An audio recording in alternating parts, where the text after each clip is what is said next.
This is KMTV. We broadcasting from our studios here in Brooklyn Center, Brooklyn, Minnesota, the USA. My name is Nathan Charles, introducing you to the famous Closing Argument program that is produced by this network and relayed on Hot FM 107.9, Puma FM 106.3, and 36 community radio stations across Liberia. The Closing Argument, a mind stimulating and show that brings sense to the argument, is also on our YouTube channel.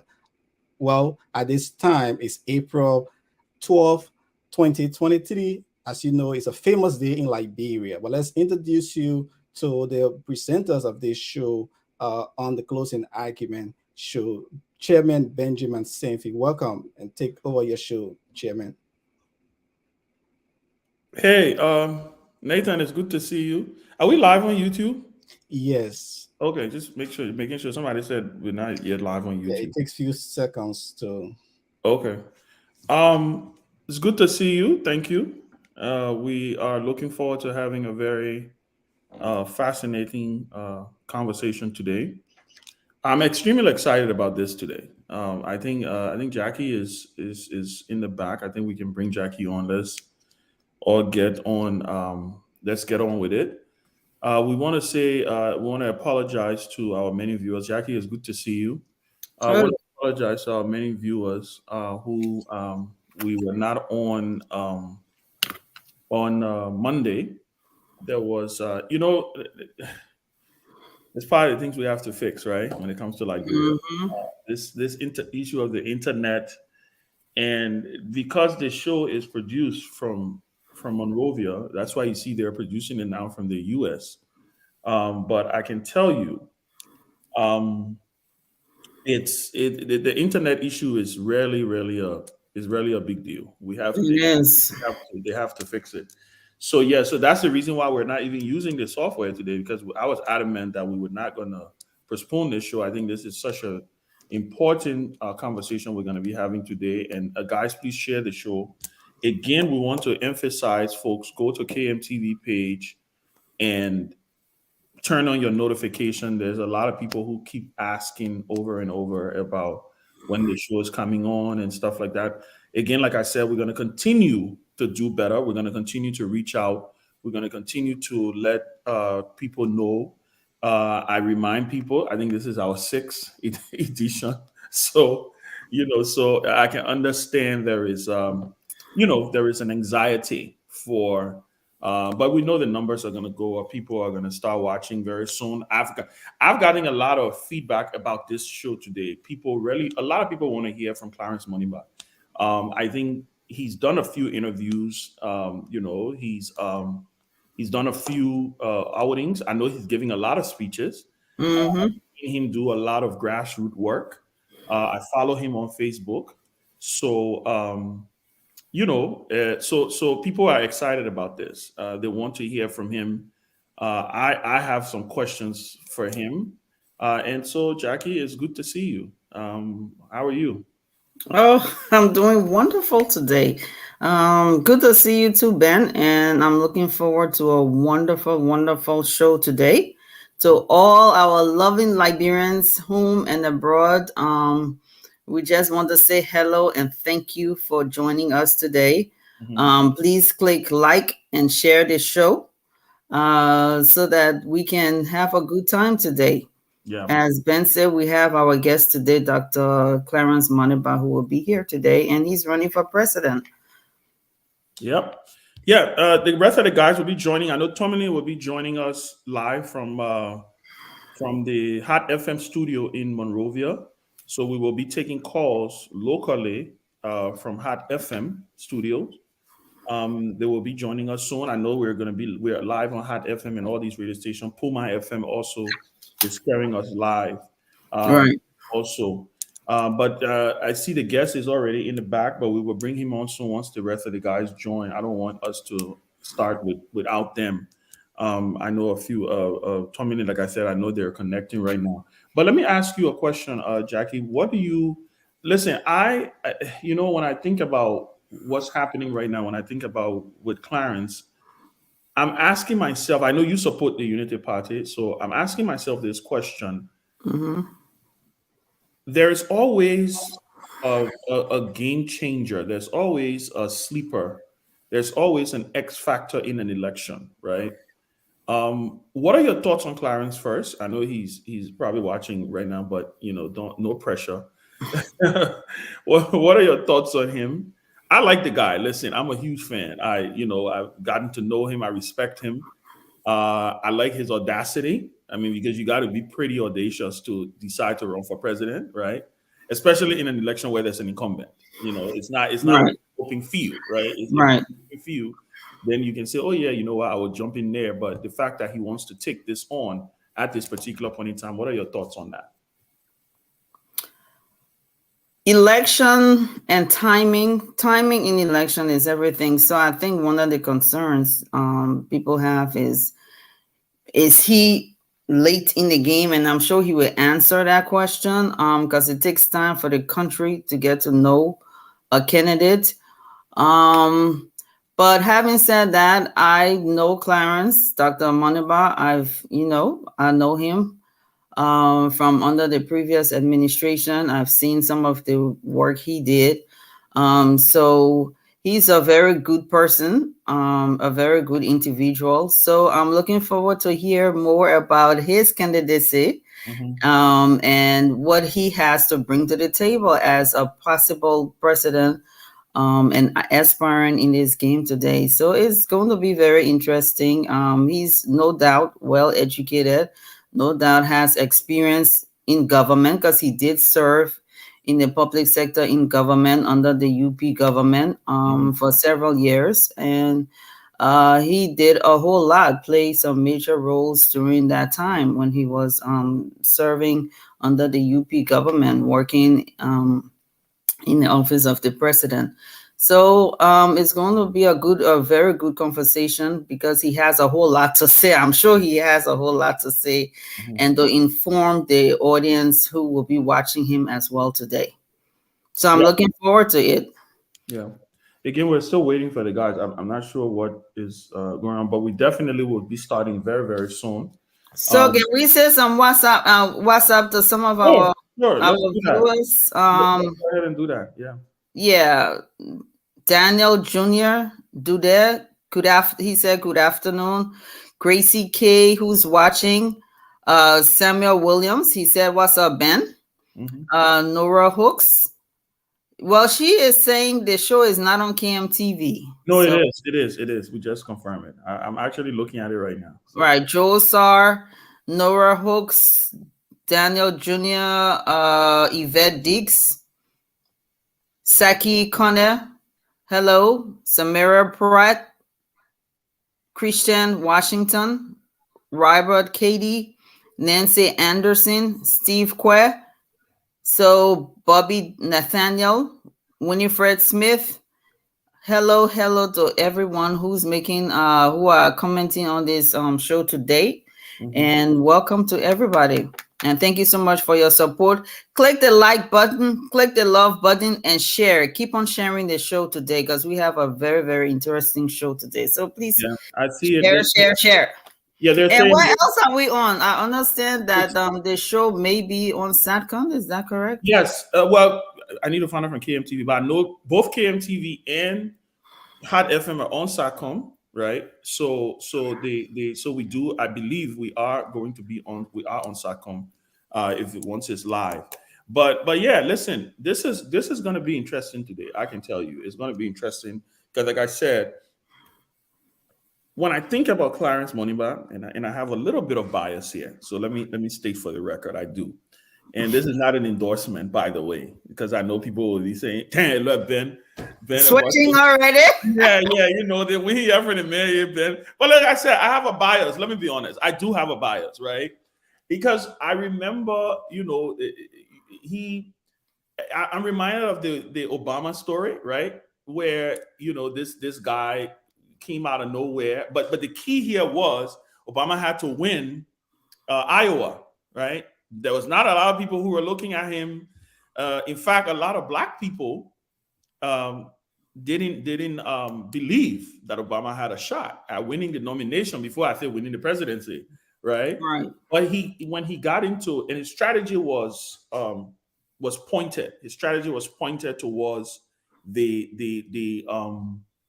towards winning Iowa. And when he won Iowa, his rocket ship took off. The question for Clarence Moneyba is, I'm waiting to see his Iowa moment. That's and he has to tell us if that Iowa moment is going to come. You got to understand now, he's in the middle of an incumbent. He's in the middle of a former vice president who was the last competitor to the incumbent. He's in the middle of a global. And who was his former boss as well? Boss, exactly. He worked together. So it's going to be interesting because at some point, punches have to, I mean, listen, this is a contact sport, right? Politics is a contact sport. So my point here is this. I want to know first of all, I want to know from Clarence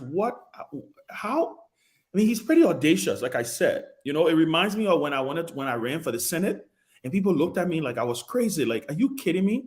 You want to run against George Weah in Montserrado County, and exactly. When you get that, when you have that spirit in you, you tend to do that. So I'm going to ask him that, and then there's some other questions I'm going to ask him because I don't want him taking notes right now. Why he waits? But again, Jackie, like I said, I see Tommy in the background. I think Peabody and Careful soon join us, and then we'll get this ball on the road. Do you think that Iowa moment is coming? There, Tommy George, is he? It's good to see you, Tommy. Finally. What's up, Chairman? Hi, Jackie. How are you guys doing? Hi, Tomalin. How's LIB? Is it hot? Yeah, it's hot. It's very hot. I'm at Hot FM, though, but I'm in a cool studio, though. Oh, you are Hot FM, but you're in a cool studio. Okay. I'm sitting here with the man. Where's DJ Blue? Where's the chairman of DJ Blue? Hi, DJ Blue. It's good to see you, my brother. It's good to see you, my brother. And for the record, I will be there next week. I'm coming in next week. I know people have been asking why I have not arrived yet. Like I said, I had some issues, some not bad things. I had to take care of personal family things. So I'll be there next week. But listen, this is going to be a fascinating conversation, Tom. And the rest of the guys will be joining. I think the three of us all will kick this thing off and wait for them to come. Well, let me ask you, Tom and George, and chime in. Last word. Tomlin, what are your thoughts on Clarence Moneyba, on Dr. Moneyba? What are your thoughts on him, young man? What are your thoughts? Do you want to wait until you are set up and then we get you back, or what do you want to do?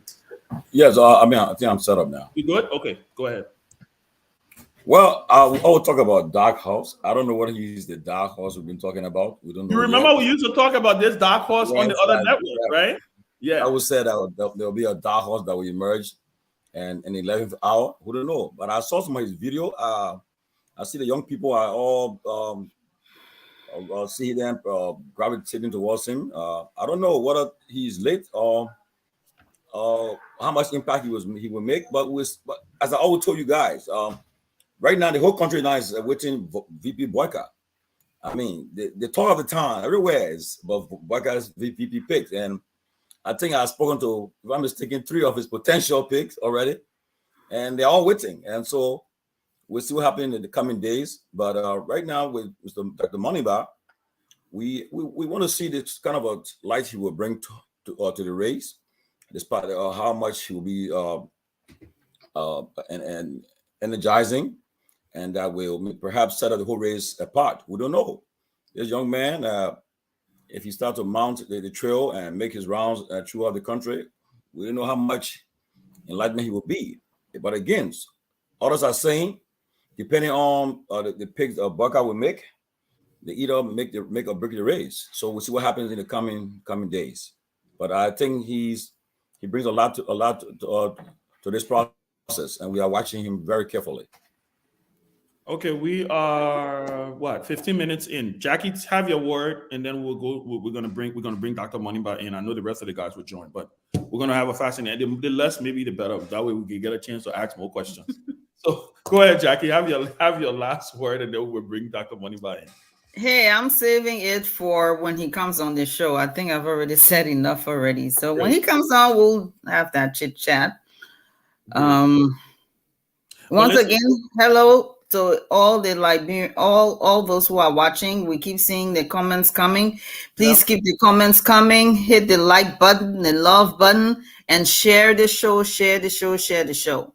Please do that. The numbers, I think we're what? I'm seeing 2,000 plus people already viewing. Like I said, I got some feedback about this show.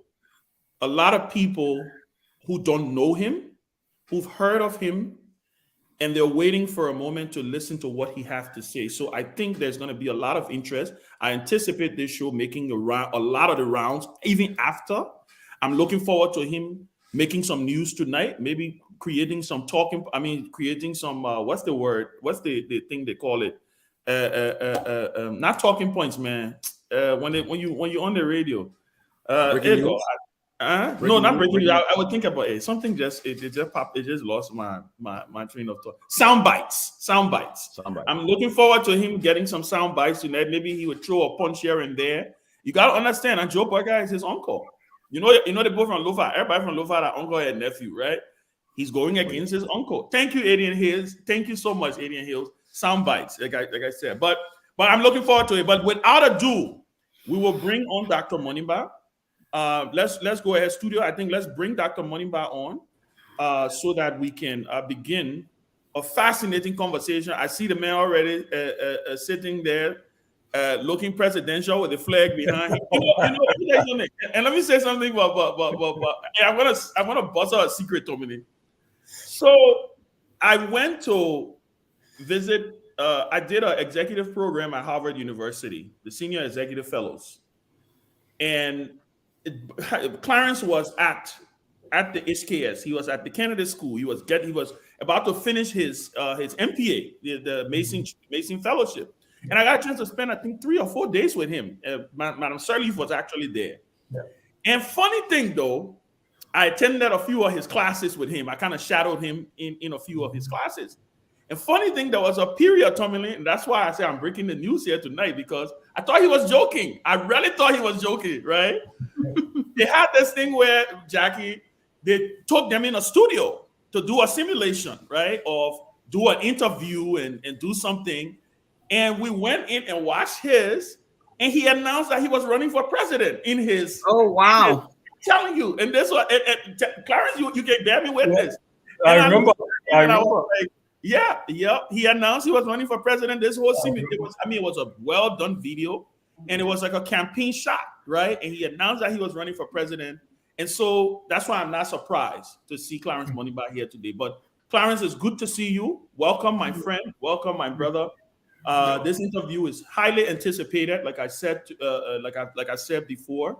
So, but how are you? You know, how's the family? How's everybody doing?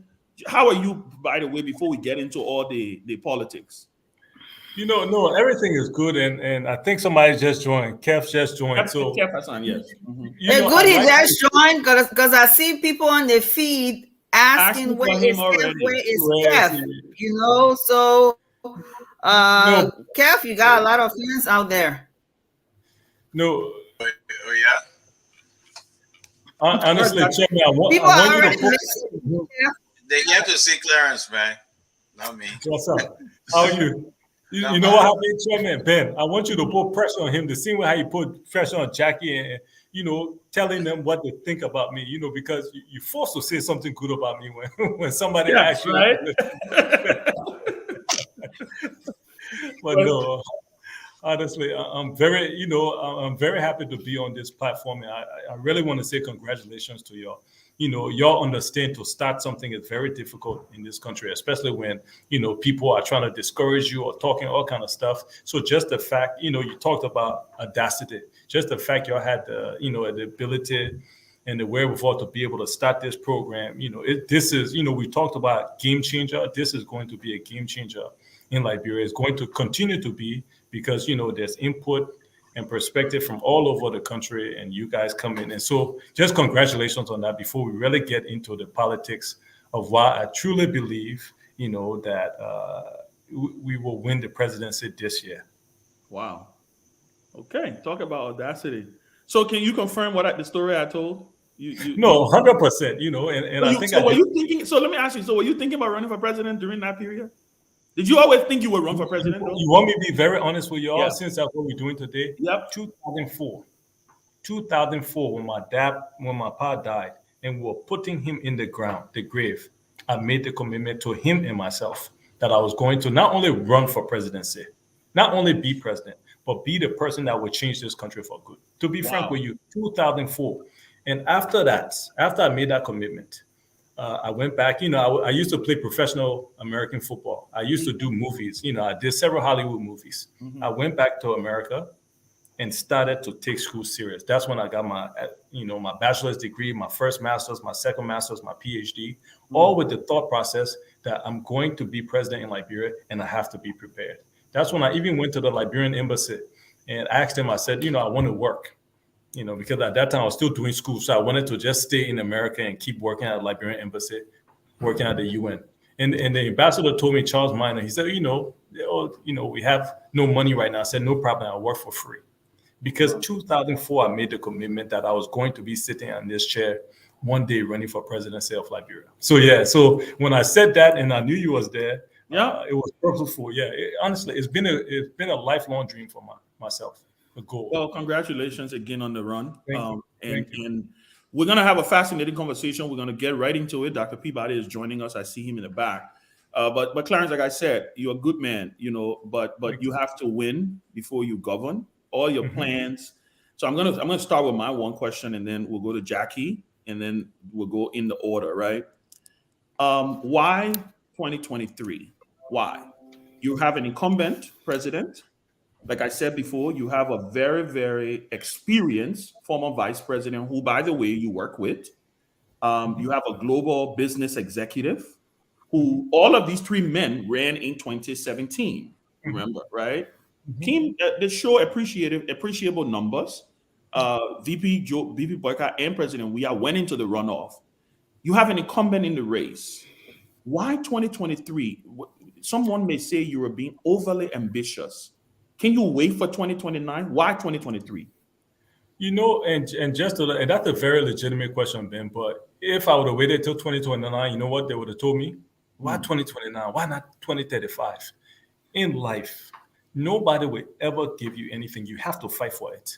And so we as Liberians, we have to understand and know that this country that we always talk about, we want a better Liberia, we want to change Liberia. Every single person has to fight for it. I always tell people, I say, listen, if somebody come and say, you made me president, I'll change this country, they're lying to you. There's not one person can fix this country. Everybody has to join hands to work together to fix this country. So when you talk about why 2023, I won't go into too much detail about our polling numbers, but I'll just say this. Everybody, we understand that we have an incumbent president. He's very popular, but the numbers show that he's lost the trust of the Liberian people, to be frank with you. We have well-respected, who's my uncle. Like you say, he's my uncle. I respect him very, very much, and I know what he's done for this country. But, we have one of the youngest populations in the world. 85% of the people in this country are under the age of 45. We have a very young country. And so although he was very well respected, I think what Liberia needs now is somebody like me who is highly educated, highly experienced character. I've served at some of the highest levels of government in this country. Not one single person will ever say that my character has been questioned. And more importantly, that we have the energy to be able to govern this country. And so I think when you put all those factors into place, education, experience, qualifications, connections around the world, the ability to have, I'm proud to say I've helped to negotiate hundreds of millions of dollars towards this country. When you look at major projects in this country, the Lofa Road, the Somalia-Japanese Highway Drive, the Mount Coffee Hydro, the White Plains Water Facility plant, all these things, I'm proud to say that I played a major role in either the negotiations or the implementation. So when you ask the question, why 2023? First, I say, why not now? And secondly, I truly believe that I offer the Liberian people the best of everything. The best of both worlds in terms of international experience, in terms of connections, in terms of government experience, in terms of character, and in terms of vision. I would, and I'm very happy to be able to go through the vision that we have for the country. Yeah, we're gonna get to it. But I think, but thank you for that. Thank you for that, Jackie. I want you to throw in your first question let's do one question each first, and then we'll go around and just. But I wanted to be a little interactive. So Jackie, go ahead. Jackie, welcome. Dr. Moneybag, it's so good. It's so good to see you. It's been a long time since we talked or chit-chatted. I am so glad to see you today. And my first question for you is that, of course, you have your former boss, your immediate boss, of course, was Madame Salif, but the former VP Ambassador Boyka, he is in the race. So people out there are wondering, well, if you served under the UP government very, very well, why not? And there were a lot of things that were accomplished under the UP government. And some of those, I'm sure you just mentioned, and you will be mentioning them, your role in that success, in UP success over the past several years. Why not join this movement with Ambassador Boyka at this point and the UP people and take this country to the next level from where we left off in 2017 at this point? And then even though your ambition, of course, is to be after that, then you can go ahead full speed with your ambition to become president. And so why not join him at this point? You are from Lofa, he is from Lofa. So people are asking the question, why not join him? You know, the first thing I always respond to that is that, I'm running to be president of Liberia. If it was just focused, if I was just going to be focused on Lofa, I was going to be focusing on representative or senator. But no, our entire country needs development. Our entire country needs transformation. And so that's why I'm running for president. When you talk about joining somebody, to be frank with you, my concern and my worry is that a repeat of 2017 happens. And when you look at the 2017 race, it was close in many regards, but then also at the end of the day, in the second round, President Weah won 14 counties to 1. And so you already know, when you look at the demographics, I already talked about the demographics of this country. This country is young. And I always tell, sometimes people can say, oh, we're not going to vote for you because you're young. No, do not vote for me because I'm young. Vote for me because I'm educated, I'm qualified, I'm competent, I have a vision, and I can be able to argue and rally and support for the Liberian people. That's what I tell people to do. So yes, my uncle, who I respect very well, is in the race. But again, I'm not fighting my uncle. I'm fighting for the Liberian people. I think it's very clear that people understand that. 2023 is now, our future is now. A lot of times, I'm 44 years old. A lot of times people will say, oh, Clarence, you're so young, you got future ahead. And I can tell them that my future before you start telling me I have future ahead. Liberia does not have time to continue to wait. We don't have time. We need somebody who has the energy. We need somebody who has the experience. We need somebody who has the education. We need somebody who has the connections. And that's what I present to the Liberian people. So that's why I'm confident that as Liberian people get to know me, the unfortunate thing I'm facing right now is that in Liberia, people always elevate the bad and we downplay the good. And I hope you understand, we elevate the bad and we downplay the good. I've talked about serving as the youngest cabinet minister in Ellen Johnson Sirleaf's government. High-level positions, serving as the youngest chairman of LEC, serving as the youngest minister of state without portfolio in Liberia's history, serving as the youngest person to oversee infrastructure development in this country. You think if I would have done anything negative, everybody knows my name. I would have been a household name. But because I was doing the right thing, thankfully, because I understood that it's service to the country instead of service to self, Liberian people, we don't celebrate that. We celebrate people who may go on the radio, cost plenty. We celebrate people who steal government money, but we don't celebrate people who do the right thing. And that's why I'm running for president, to let people understand that there are good Liberians in this country who want to see and want to do good for this country. And so we are here, and that's why we're taking this challenge 2023. It's going to be difficult, but I truly believe, like I said before, when Liberian people hear our message, they hear what we want to do for this country, making us self-sufficient in our staple food of rice within 6 years, making sure we pave and connect all our county capitals within 6 years. then Liberian people will understand that, yes, our generation will be able to transform this country. So that's why I'm running for 2023. We are no longer going to wait for our future to start to happen. We need to make Liberia a great country, and we need to do it now. Thank you. Thank you, Doc. Thank you so much, Doc. Let's get Tommy and George in, and then we'll do Kev Hassan and Dr. Peabody. Dr. Peabody, welcome. Let me say, again, please share the show. We share the show, hit the like button. The numbers are growing. I'm getting messages from folks, so this is going to be a fascinating conversation. Tommy, I want you to come in here, and then Kev Hassan will also come in. Good to see you again, Dr. Moniba. I think I met you the first time when we met the former president. I think it was the time we had some brief interaction. Mhm. It's true, though. We haven't heard negative things about you. And nowadays, considering the present trend in the world, we're looking for innovative and young leaders. But the question will be asked, like you just said earlier, our population is very young. But why will young people in Liberia put the hope in you if they cannot see any record that you have? It's in a record of you making an impact in their lives or something, like maybe taking a course, going for a course, for them. Like I'm in Liberia now, and what I'm seeing, young people, the young people are challenged in this country, and I see a lot of young people that going astray and things are tough on them. So why would they put a hope in you? And why can you say, well, here's my record with young people in our country. This is what I've done in the past.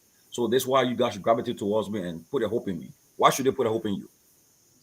Honestly, that's a good question, and that can be asked to any of the major candidates who are running in this race. But first of all, the young people should put their trust in me because I am one of them. You look in the mirror, you see me. I look exactly like the young people, the 85% of the people who make up this country. And then when you talk about the contributions to this country, and I would continue to, just highlight them. Serving in the positions I've served, helping to negotiate hundreds of millions of dollars for this country in terms of development, helping, with source money with the renovation of MVTC. These are things we have to be able to do. But more importantly, the young people of Liberia should be listening to what we want to do for this country. When we talk about everybody graduating from high school must have 2 years of technical and vocational training in carpentry, in electrical, in being a mechanic, something so that they can have a skill when they leave high school. This is what we're trying to take our country to. Yes, I'm proud of the record I had in the Liberian government. I'm proud of the record that I've had in my private sector with the Moniba Foundation. We've given hundreds of scholarships. We've helped in so many different things. But more importantly, is the future that we want to bring to the Liberian people, the image that we want to project for the Liberian people. Liberia is one of the only few countries that are falling behind. Sometimes I can say Liberia is way behind the countries that are way behind.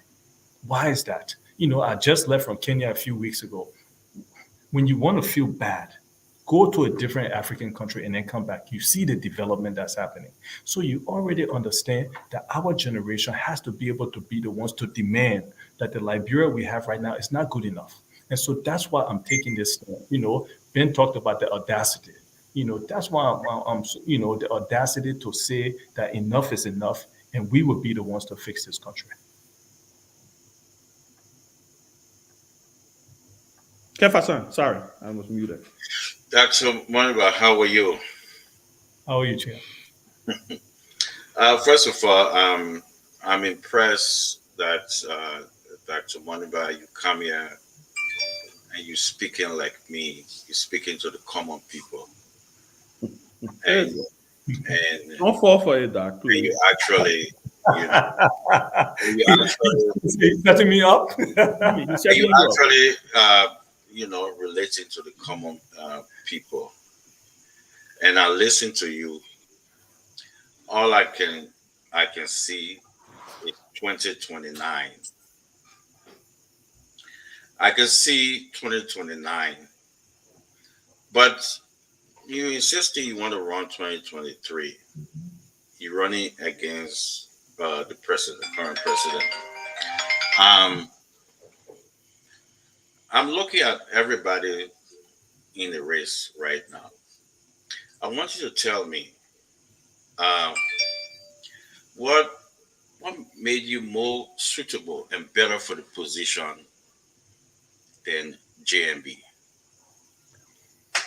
Specific. Give me something that better than JMB. And again, that's a very legitimate question, but I feel like, if I start to do compare and contrast, I will be doing myself a disservice, to be honest with you. Because at this point in time, I'm trying to let people understand what I want to offer to the Liberian people. So, what I can do and what I can say with confidence is that I can stand here and be able to tell you exactly what type of country I want, what type of country I envision for the Liberian people. And then, of course, it will be up to, again, my uncle, who I respect very well, for him to come up and make the argument in terms of specifically what type of country he sees. And I will continue to say with the hopes that people continue to understand. Liberia must be self-sufficient in our staple food of rice. Liberia must graduate high school seniors who have 2 years of technical and vocational training. Liberia must ensure that JFK Hospital and Tapida Hospital are two of some of the best hospitals in West Africa. We have to ensure our civil servants are paid on time and the salary goes up while we bring down the salaries of lawmakers. These are things I want to do. So in respect to your question, and again, it's a very legitimate question, but me comparing myself with my uncle at this point would be doing a disservice to me because I'm trying to build my name. I'm trying to build my political career, and I'm trying to make sure that the Liberian people understand that there is a better future ahead. So when you talk about 2029, what we have to be able to do is to have people believe and understand that the progress we're talking about in Liberia, the greatness we're talking about in Liberia can happen now. There's no reason to wait. There's absolutely no reason to wait. Since 2004, I told you I've been planning and strategizing and plotting and being educated and preparing myself to run for president. There's no reason to wait for greatness to happen now. There's a candidate right now who is highly educated.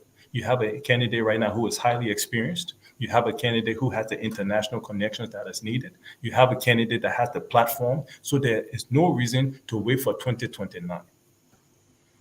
Thank you. I wish I could have a follow-up since, and I'm the only person here. Ask Dr. Peabody. But because I feel like I'm against the opposition. One question, man. I guess I feel like I'm I'm independent. I'm independent, Kev. I'm independent. Five. No, Kev, we'll come back. I think let's go one round. Let's go 1-1. But anyway, Dr. Peabody, come in, please. Let's do that. And then the next round we'll spice it up. Dr. Moneyba, it's so good to see you again. Thank you. Apparently, every time on the time you come on, I'm coming late. When we went to the president place the last time, I came late. So anyway, but you were paid for more. Absolutely.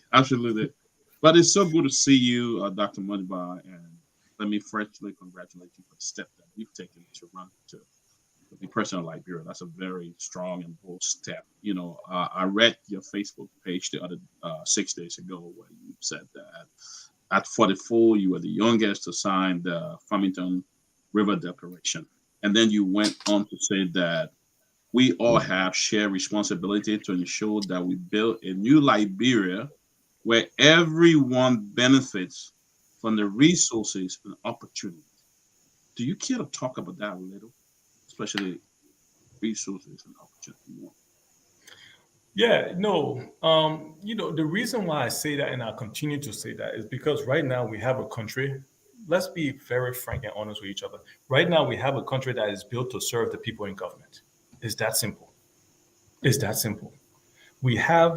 start, let's start with the lawmakers who we don't even know how much money they make. I think $10,000 or $12,000 or $14,000. But let's understand that Liberia is one of the poorest countries in the world. Let's be very fair and honest with ourselves. Liberia is one of the poorest countries in the world, and we pay our lawmakers upwards to $14,000. The United States of America, the richest country in the history of the world, how much do they pay their lawmakers? $14,000. So you already understand that the small budget, our $700 million that we always get in budget shortfall for, a majority of it goes towards salary, goes towards scratch card, goes towards private jets, and travel for government officials goes towards, staying in 5-star hotels. Yet we turn around and we pay our teacher $50, $75 if they're lucky, and 2 or 3 months late. We need a country and we need a system where the president of the country is the very last person to be paid. And that's something that we tell other people. God bless us and we become president of Liberia. Myself as president will be the very last person to be paid. We pay the nurses first. We pay the civil servants. We pay the teachers first before you start going to assistant ministers, before you start going to legislatures. Let's start to make the resources of the country equitable. Let's start to make sure that when you graduate from high school and you can barely read and write, you still have an opportunity to have a skill. So, when I talked about that message in terms of making sure the resources of this country is used on the 5.2 million people, that's what I mean. We have to be fair to ourselves. The reason why so many people enter government, let's be very frank, is simply because when you are young in Liberia and you're sitting down and you see the nice car, the fine car go by, then you're walking by line, you see the big house. You say, who car is that? They say, oh, that's the minister. Who house is that? Oh, that's the senator. As a young person, what do you tell yourself? Oh, but then that's what I want to be. You're not joining government to serve. You're joining government to gain. And these are the things we have to be able to change in this country. You talk about the richest people in Liberia. If you talk about the richest people in Liberia, more likely than not, they will have some type of government background. So then you already know that the whole system. So, when the Liberian people say, oh, the politicians have failed us. Yes, politicians have failed this country. And so that's why I don't even like to call myself a politician. I feel like I'm a technocrat who understands how to build and develop a country. And that's why I'm running for president, so that we can build and develop Liberia. Thank you, Doc, and thank you for the first round, guys. What we're gonna do this round, and Kev, you will get your follow up this round. We'll ask the questions and then we can come in with a follow up. We're doing well on time.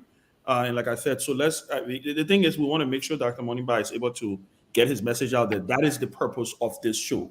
We're not interested in, the interruption and all these. It's about the people hearing your message. But let me come to you with my question.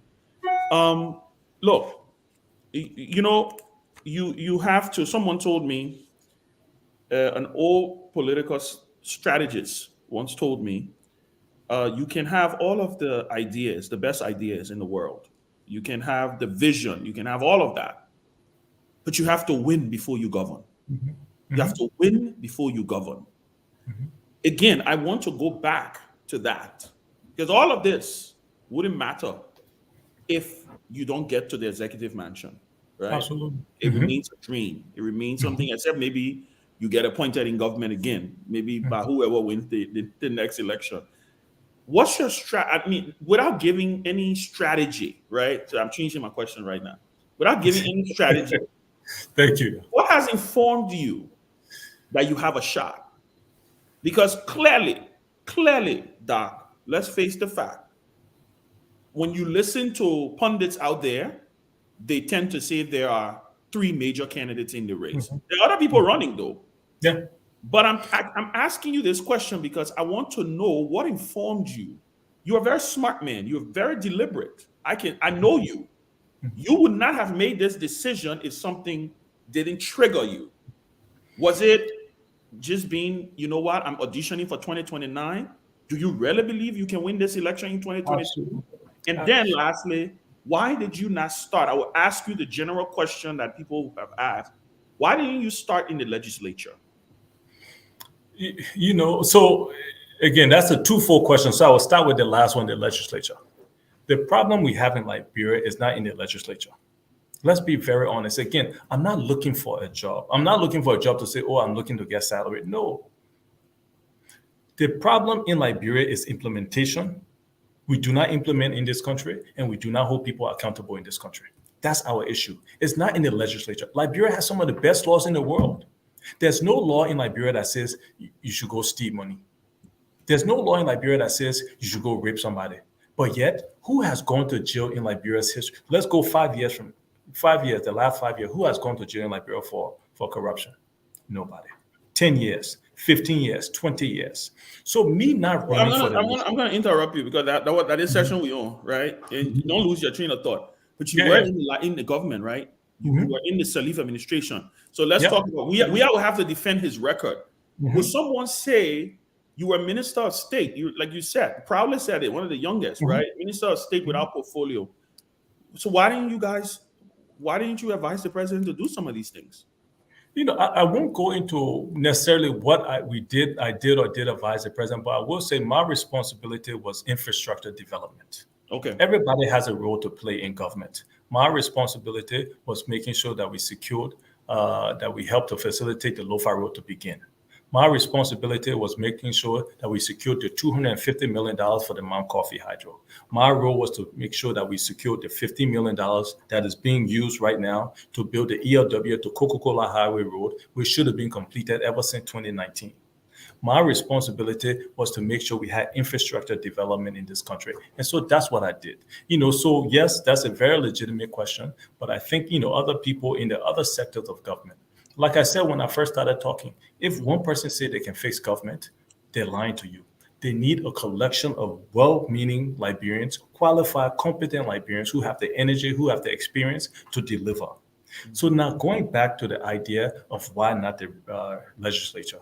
Again, like I said, I feel like what Liberia needs now is an executive who knows how to go and negotiate and discuss with other leaders of the world, who knows how to be able to source hundreds of millions of dollars and billions of dollars for this country. I don't know if a lot of people know, but to be able to build all of the roads and connect all of the county capitals in Liberia, you're talking about over $2 billion. Yeah, Our but national- how are you gonna get to the mansion? What informed you? That's the question I asked. Okay. So you're right. Informed So this decision. listen, the reason why I believe we are going to be, you talked about the dark horse, you talked about the game changer, but the reason why I believe we're going to win this election, sometimes when I say it, the same way how when Obama started running for president, everybody thought he was crazy. When Trump started running for president, everybody thought he was crazy. But the numbers are easily in my favor. You do a poll right now. You talked about the big three, but I promise you do a poll right now and put my name in there. And I guarantee you I will not come less than third. Guaranteed. Because we've done it. We've done it. We've been running polls the entire time. We see it. So what informed us in terms of running for the presidency is simple. The Liberian people are frustrated with the current administration.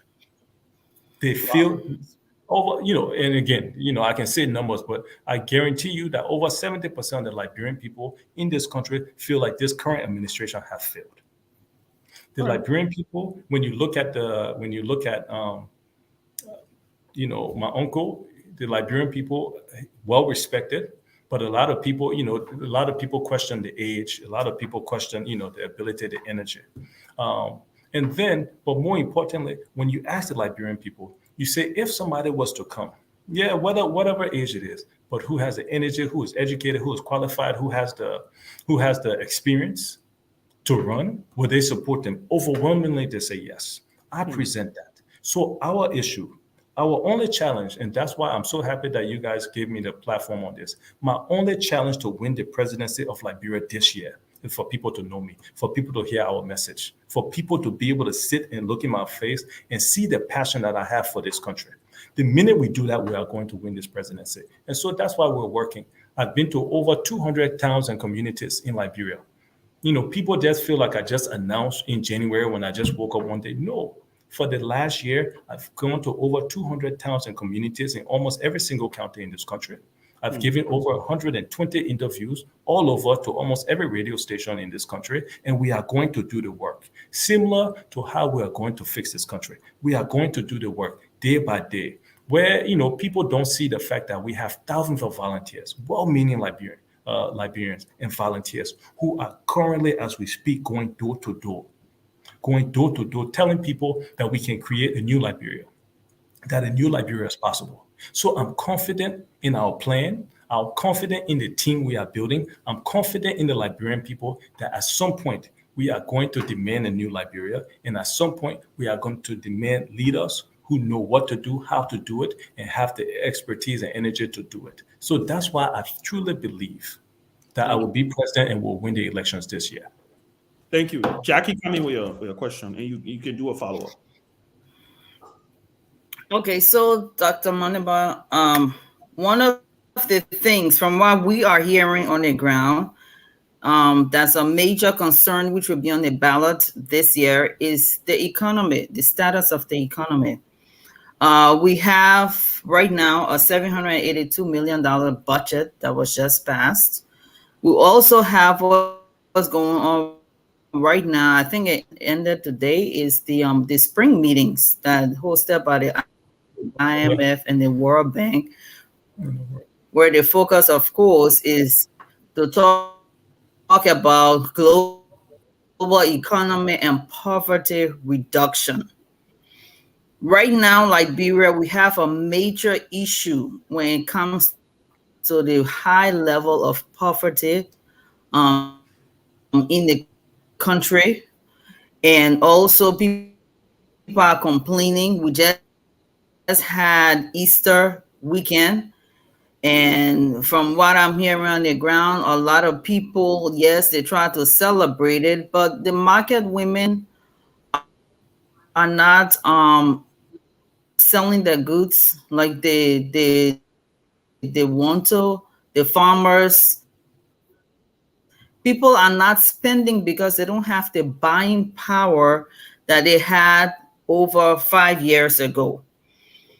As a presidential candidate aspirant, what are some of your recommendations in terms of transforming the economy and try to improve our economy so that we reduce the level of poverty in the country?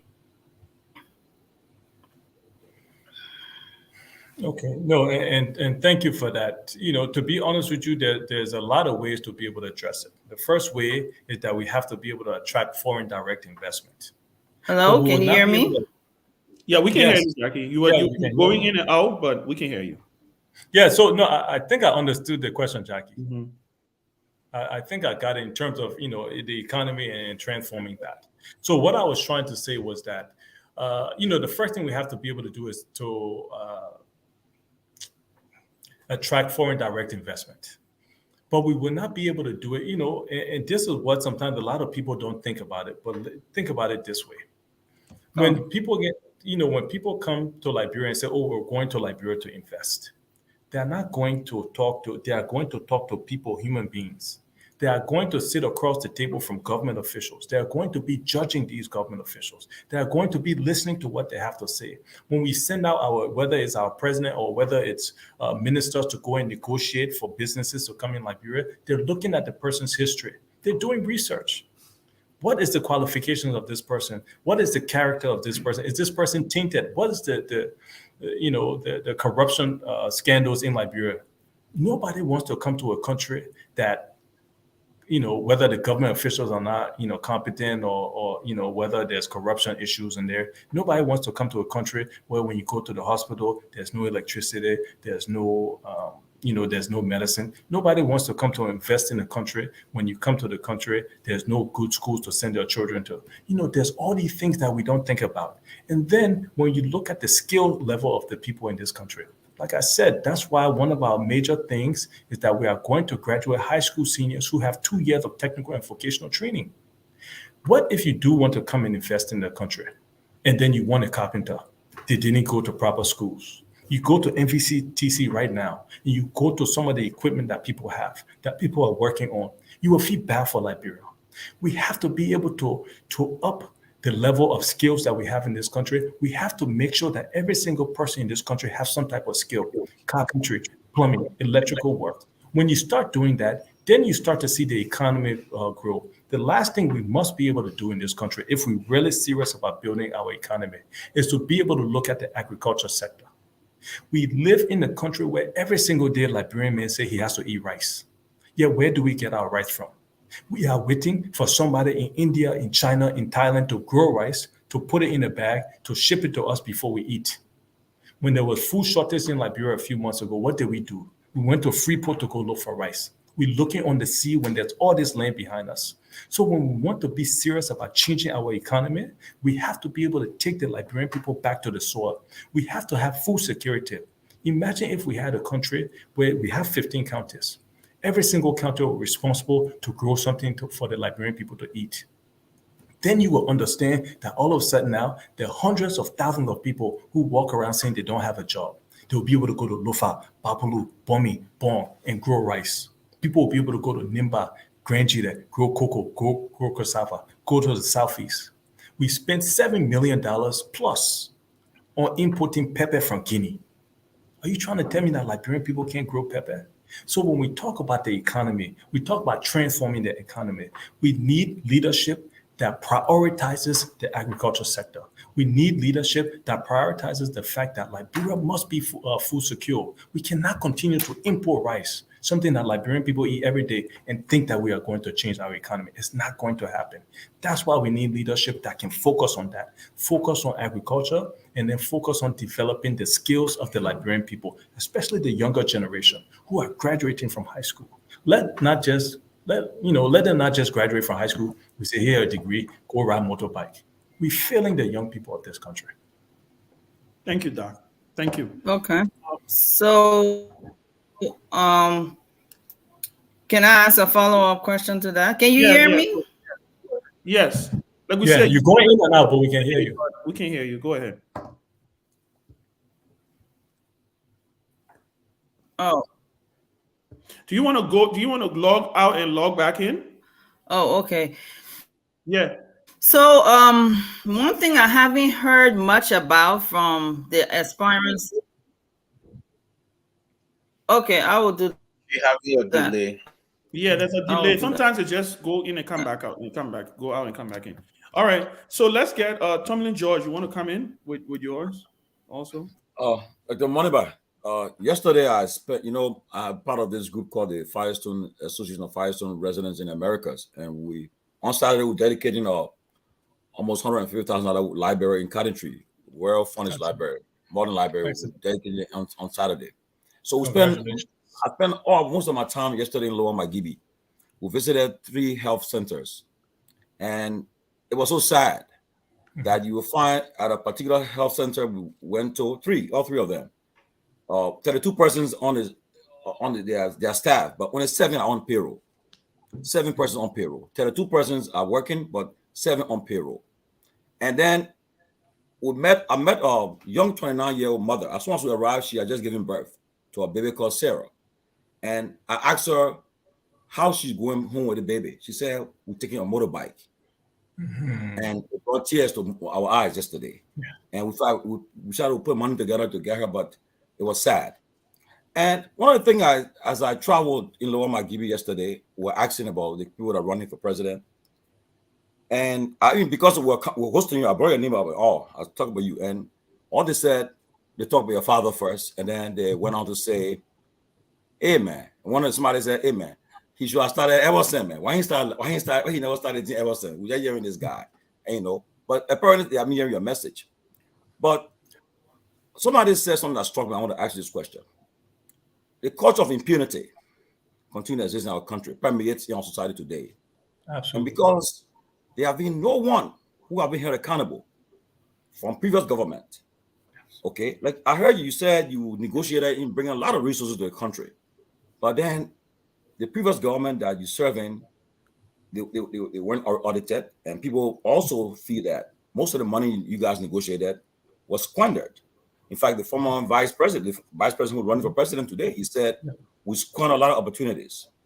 But what will President Moniba do to stop the culture of impunity that permeates in our society today?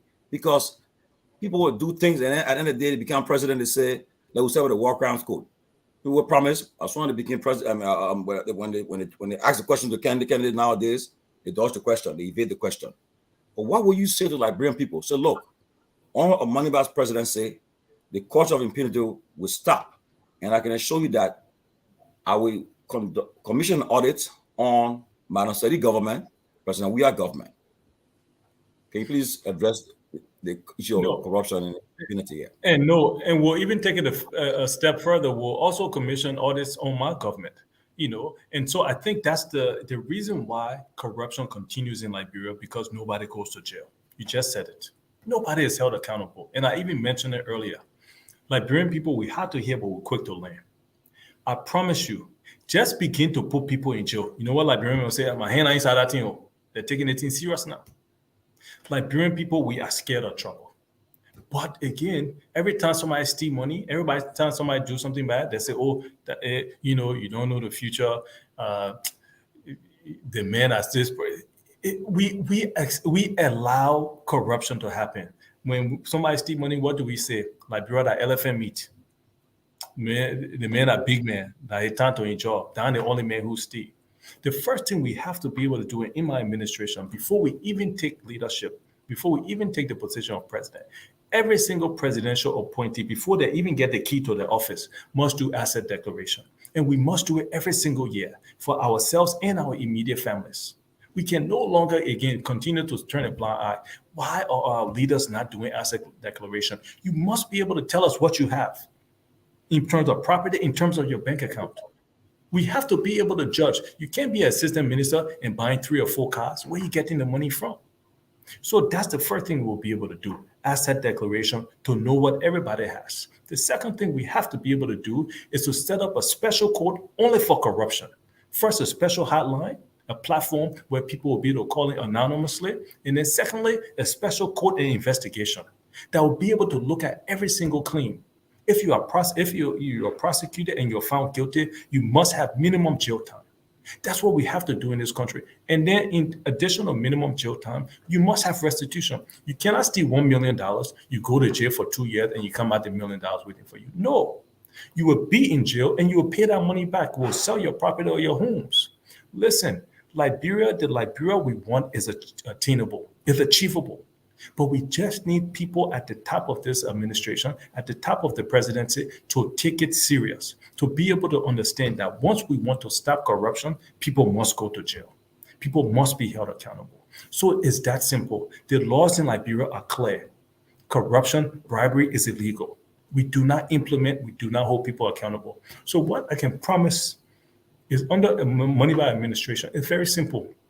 We'll implement the laws and we'll hold people accountable. It's that simple. We have to be able to do what we say. Thank you, Doctor. Follow up. Yes. Yesterday, while we were on the field in Magibi, we got a news that the news came out. The president signed the law of the budget, the 2023 budget, and most of that budget is most of salaries, payment. Exactly. Yes, and not much impact on the ordinary citizen. Now, for instance, the top elected officials in our country, the budget is around $15 million. 5 top health institutions in our country, the budget is around $10 million. Thank you. Now, so your first budget, like, what would be different from this budget that was signed by the president yesterday?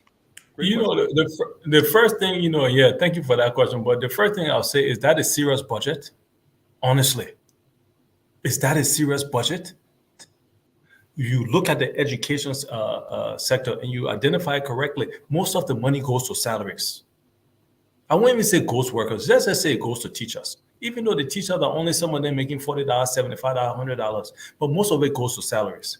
But yet, these teachers are going to schools where there's no school feeding program. There's no libraries. I'm happy you talked about the library in Firestone. What, the Liberian people who are listening to me, what library have you seen? I went to my old school, JJ Roberts, talking about science lab. What science labs do we have in this country? What libraries do we have in this country? Yet we'll turn around and give $1 million to the speaker's office. We'll give $4 or $5 million to the president's office for entertainment, for travel. Come on, we have to stop that. That's what I'm saying. Sometimes when people ask me, why am I waiting for 2029? Because from now until 2029, you know how many people are going to die because there's no medicine on the shelves? I think in the annual message, we talked about the fact that there was $17 million that's allocated to buy medicine and vaccinations for the country. That's nothing. That's absolutely nothing. Then we wonder why, when we go to the hospital, there's no medicine there. Where the budget would change would be very simple. We are going to recalibrate the entire budget. We are going to provide skill training for the young people of this country. I said it before, the minute we take over, nobody else in Liberia will graduate high school without technical and vocational training. It will not happen. We will put a stop to that immediately. We will start to focus on creating better facilities. We shouldn't be having our children going to school to sit down on the desk floor and then we turn around and we give $1,000 in fuel to a minister. That's nonsense. It is. That's why when I first started talking before, the entire budget that you talked about, the entire budget is made for the few people who are in government. That's why most people in Liberia, when you ask them if they're working, no, I'm not working, or I just got small business, I'm waiting for a government job. Because government job is the only employer, it's the highest paid, it's the most employed. No country can survive like that. That's why Liberia is dying. That's why we need different leadership. Somebody to be able to look at the budget and understand that you cannot continue to give a minister who you are paying $3,000, $4,000 every month gas slip for $1,000. We cannot continue it. So we have to look at a budget that focuses on redistributing the wealth of this country, the investments of this country, to road development, to skill training, to teacher training, not teacher salary only, but teacher training. That's what we have to be able to do when we're talking about the budget. Thank you. Thank you, Doc. Kev Hassan, you want to come in? And then we'll... Yeah, I want to focus, like Ben said, you have to win with you govern. So I want to focus on that. But again, let me ask you this question. When I ask you about JMB, and you said, you want to talk about what you're going to do versus you don't want to talk about, him per se, but you mentioned something very, very important. And what you talk about is in the minds of a lot of people. Some people will say, and some people will not say. You talk about his age. I want you to go into it. Why you think his age is against him to run this country? What do you think the challenges that we're facing? You don't have the physique or something to go into that for me. I love these questions because you're trying to pull me in, but anyway, we will do it. Listen, what I think I offer the Liberian people. So, then you can take the answer from there. But what I think I offer the Liberian people is the fact that, if you look at, and, I challenge you to look at the top four candidates, which I'm 100% one of the top 3 and top 4 candidates in this race. I promise you, and I ask you, have one of them come and sit and have this discussion that we're having right now, going round table, having a discussion, talking about the issues, So when you talk about what this country needs, I truly believe, again, we understand the culture in Liberia. All of us here understand Liberia very well. For Liberian people to do something, you have to be on their back. You have to be able to wake up at 3 a.m. and go. You have to be able to wake up and go to Sino. You have to be able to wake up and go to River G. You have to be able to you have to be able to go to the US, to go to Europe, negotiate money, come back to Liberia, land, and go straight to Nimba to make sure the roads are being built. Wait, Dr. Moimba. Yeah. Sorry. You said something I want to. Kev, you have your follow-up, I promise. You have your follow-up. What do you mean you got to wake up at 3 a.m. in the morning? I mean, what are you trying to say? What are you trying to say here? What I'm saying is that, you have to be, the job of a president. And I worked, in the presidency, I worked with President Sirleaf. And I promise you, we worked 16, 17-hour days every single day. Wow. I would tell people a story. One time we were flying from China. It's a 12, 13-hour flight. We landed and went straight to the mansion, and we worked another 6 hours. That's what we have to be able to do. And so that's what I know I offer the Liberian people. Not only the education, not only the experience, not only the qualifications, not only the international connection, but the ability and the energy to be able to continue this over a period of time, over a 6-year time, over a 12-year period of time. To fix this country is going to be very difficult.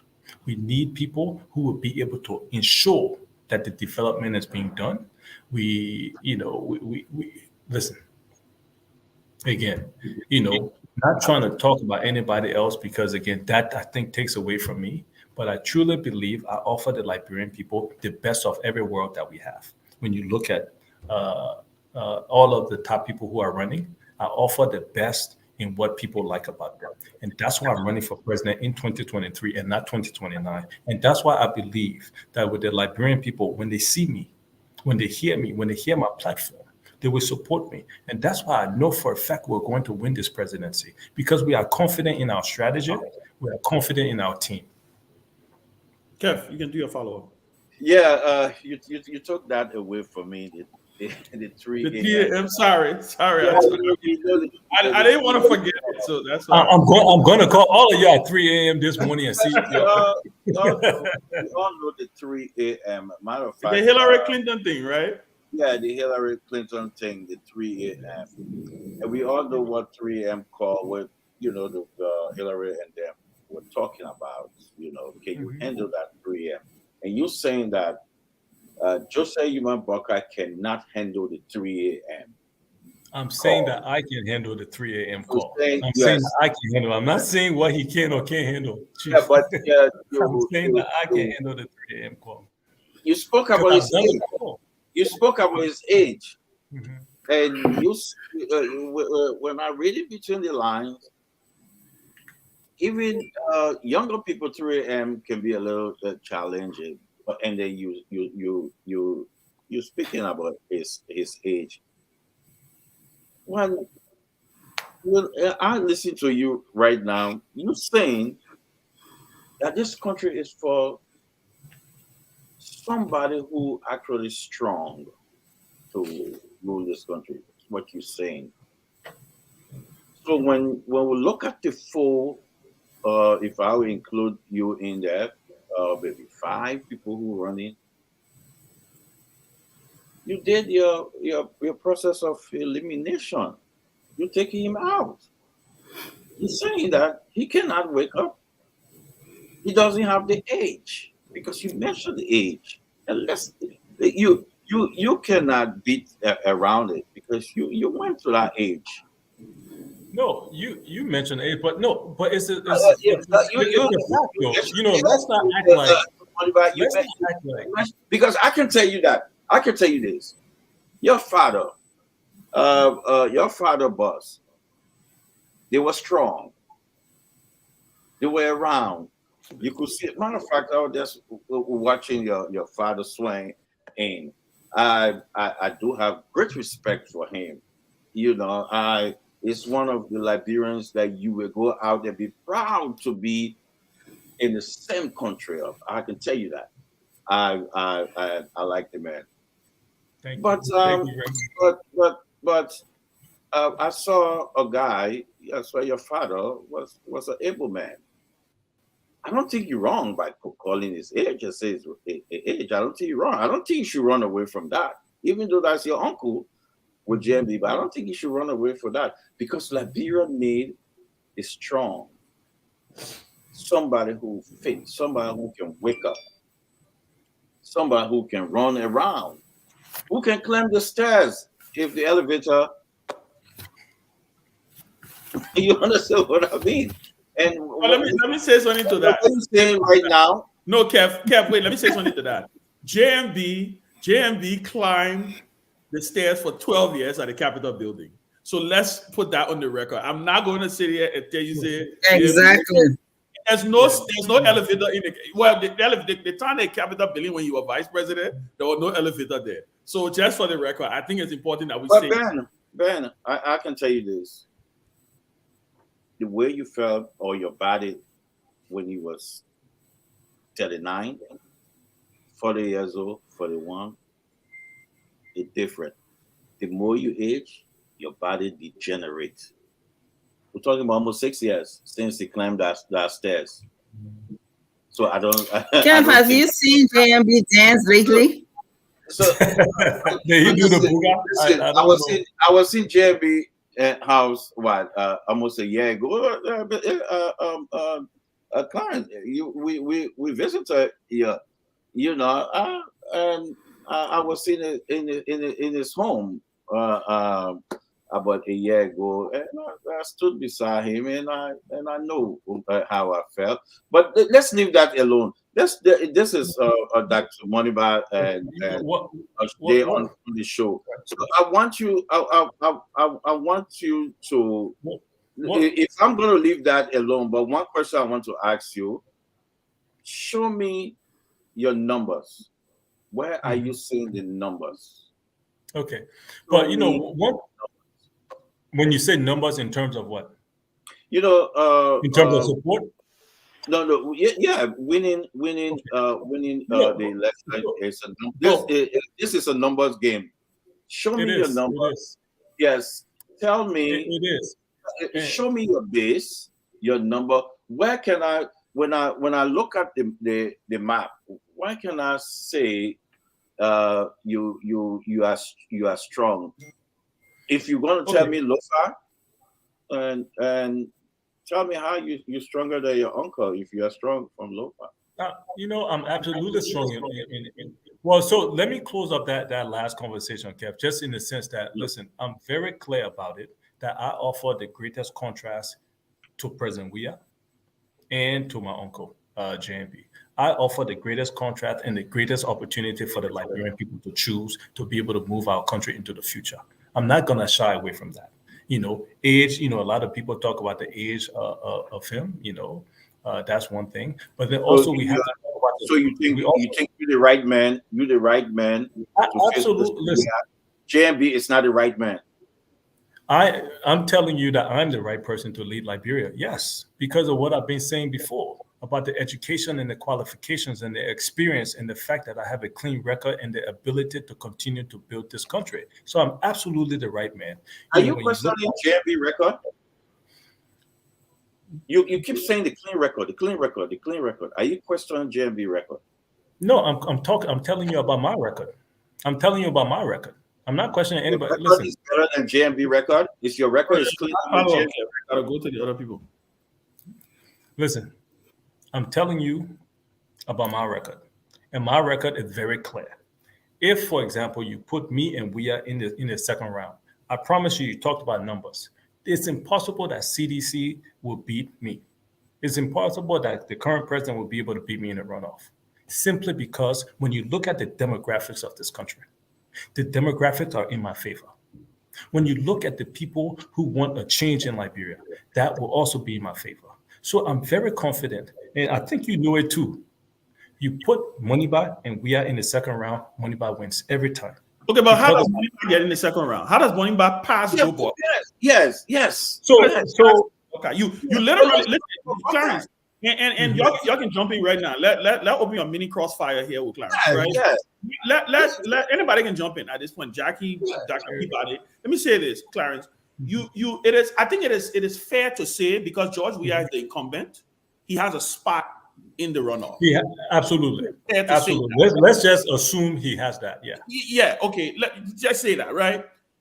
So that means you got to pass by JMB. He's the person who they say right behind George Weah, according to polls. I think you alluded to polls. You said you either third or you fourth. How are you how are you getting over your uncle? How are you going to do that? And if you're not willing to throw a punch at him, because let me tell you, the uncle thing, if Joe Burger feels that you're going to stand in his way, he will punch you.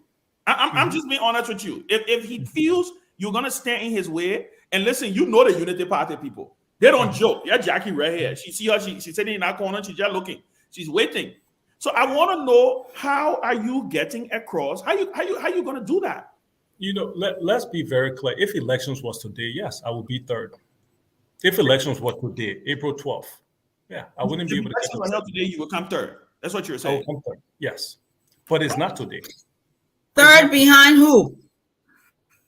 The first two that we are talking about. So we are in Buckeye. I will come third. Wow. We're confident of that. But elections and so you saying that you even pass Alexander Cummings? Listen, election is not today. What we are going to do over the next 6 months is to do exactly what we are doing now, to talk about the development of Liberia. You see, what I want to stay away from, as I'm trying to build my thing, there's going to be a time, Ben, trust me, there will be a time for punching. Yeah, because we want to know. There will be a time for punching. You got this thing, like this is not. But listen, now you're being optimistic. Go ahead, Dr. Peabody. I'm sorry. Go ahead. Okay. Dr. Moniba, yes, you just came into the race. Folks are saying that, man, look, there's no doubt that you are, I would say, even overly qualified. You're a very smart man. You are strong, healthy in mind and body, all of that.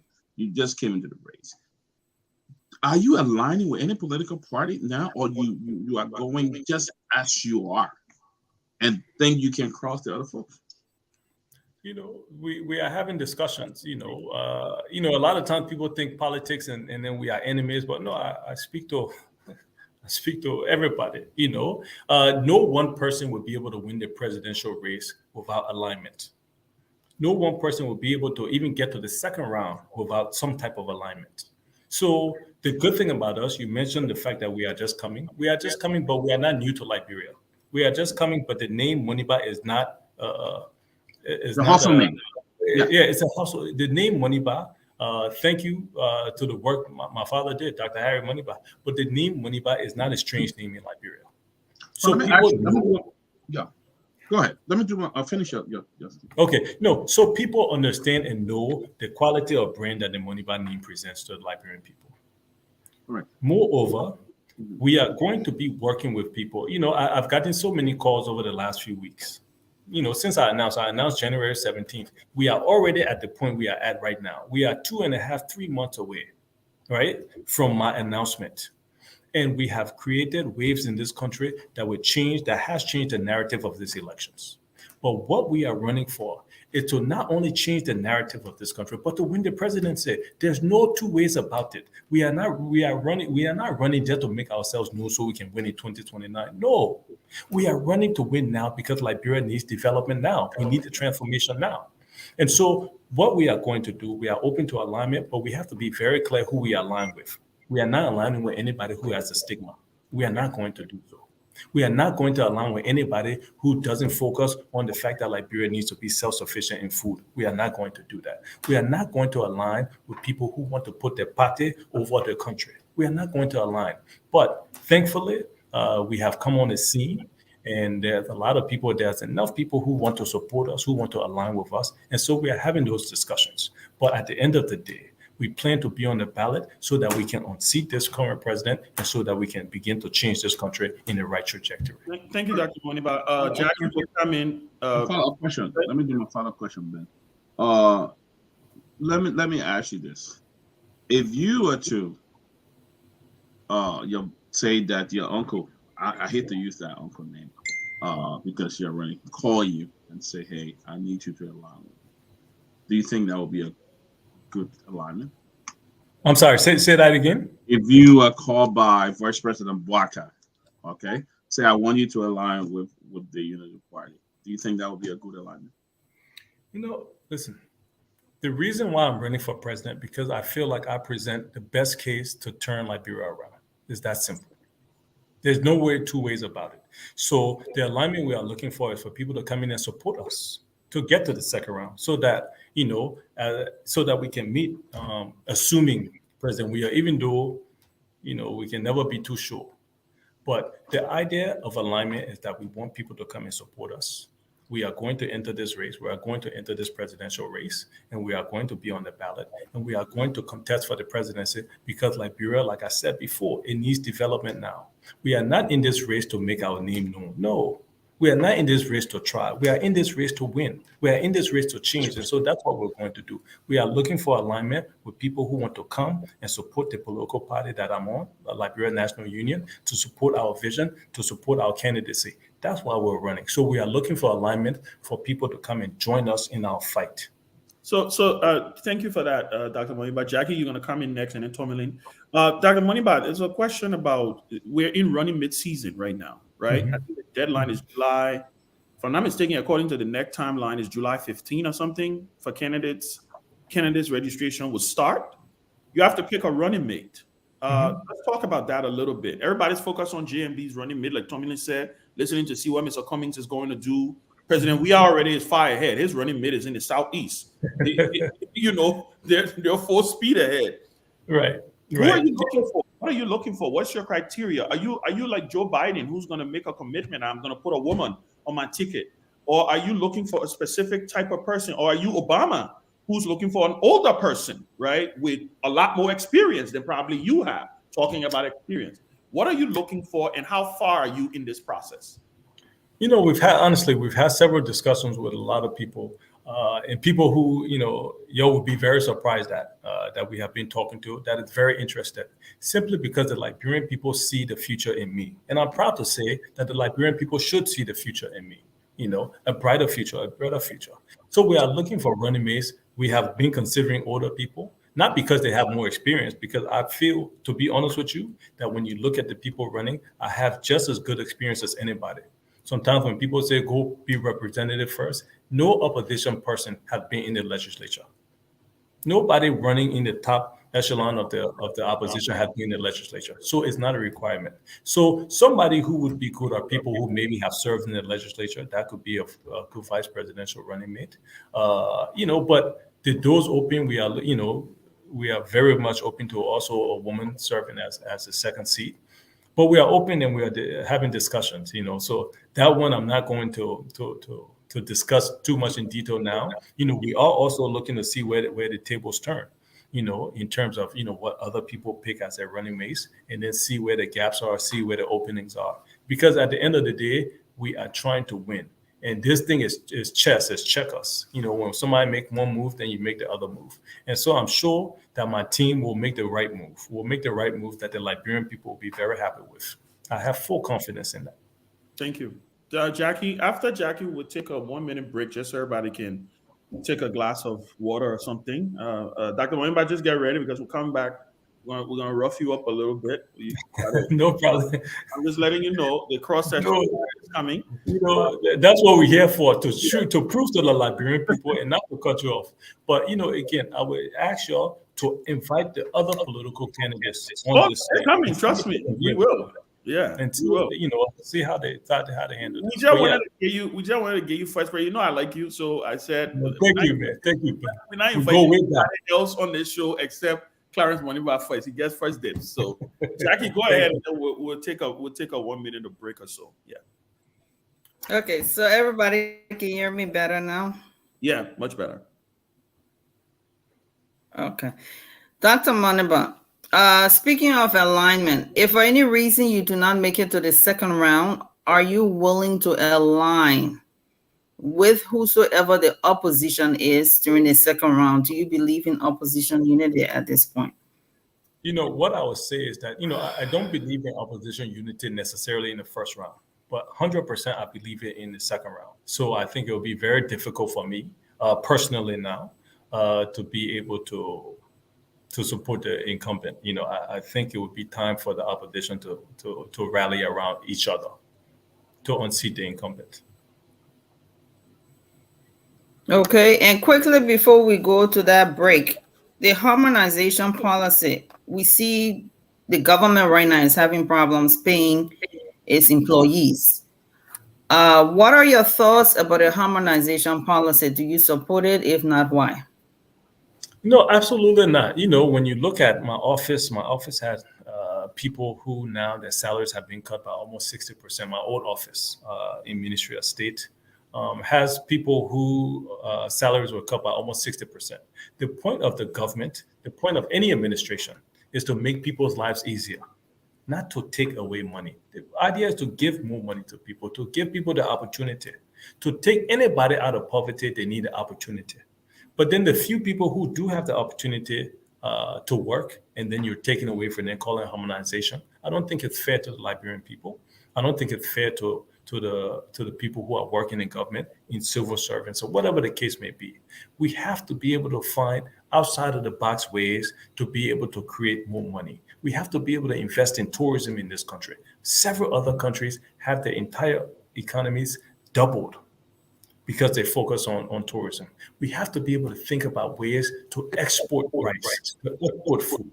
This is what we have to be able to do instead of telling people that harmonization is hurting and harming the Liberian people. Thank you, Dr. Mwamba. Harmonization is hurting the Liberian people. We will be taking this short break. When we get back, we're going to ask more questions. There will be time for the phone lines. We will take calls from Liberia through the Hot FM number. So Tommy, please let your people know over there that they can read out this number so that the people locally can call, and then we would take calls from the diaspora through the KMTV USA studio numbers. I think there's a lot of energy here. I think a lot of people are following the show. I think we're 3,200 right now, plus people on Facebook alone. We're on YouTube. I need to send a shout out to a few of the radio stations. I'm waiting to get all of the list from the folks. Hot FM Nimba, Hot FM Bong, Radio Bezon in Bassa, Tap FM in Zwedru, Puma FM in Bombing County, and there's the whole Hot FM network. People are listening to you. I'm getting text messages. You know, some people think I just give you initial feedback. Some people think that you know, if you're ready to you know, if you need to get into that second round, you better be ready to get involved in some blood sport. They think you're a little too nice, but you know, it's okay. But listen, I think this is a fascinating interview first half so far. So studio, come in and take it. Let's take this 1 minute or two. Yeah, well, we come back and we need to talk about the harmonization. Yeah, we will. You got to defend your government. I know that. Yeah, I need to talk about this harmonization. But you sure you want to go there? Yeah, no, this is this is a red line for you. You sure you want to go there? Oh yes. Oh yeah, yes. We'll go there, and then we'll also talk about some other things. But studio, come in and give us our 1 minute or 1 minute 30-second break, so we can take a breather.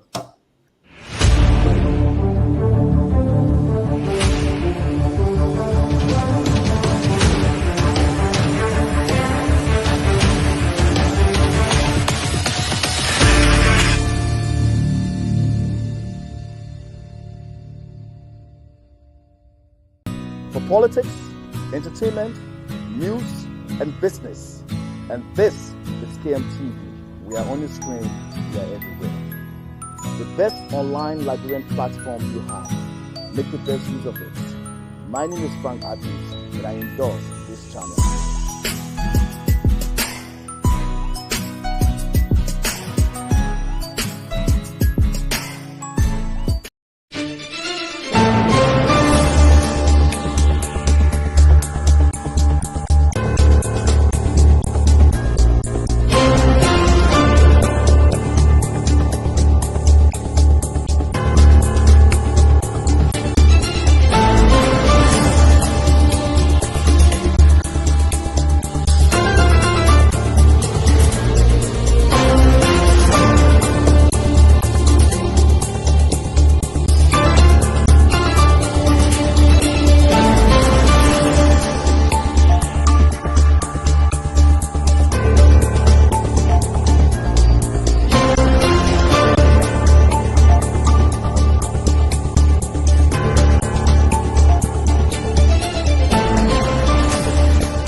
Mic is muted. Sorry.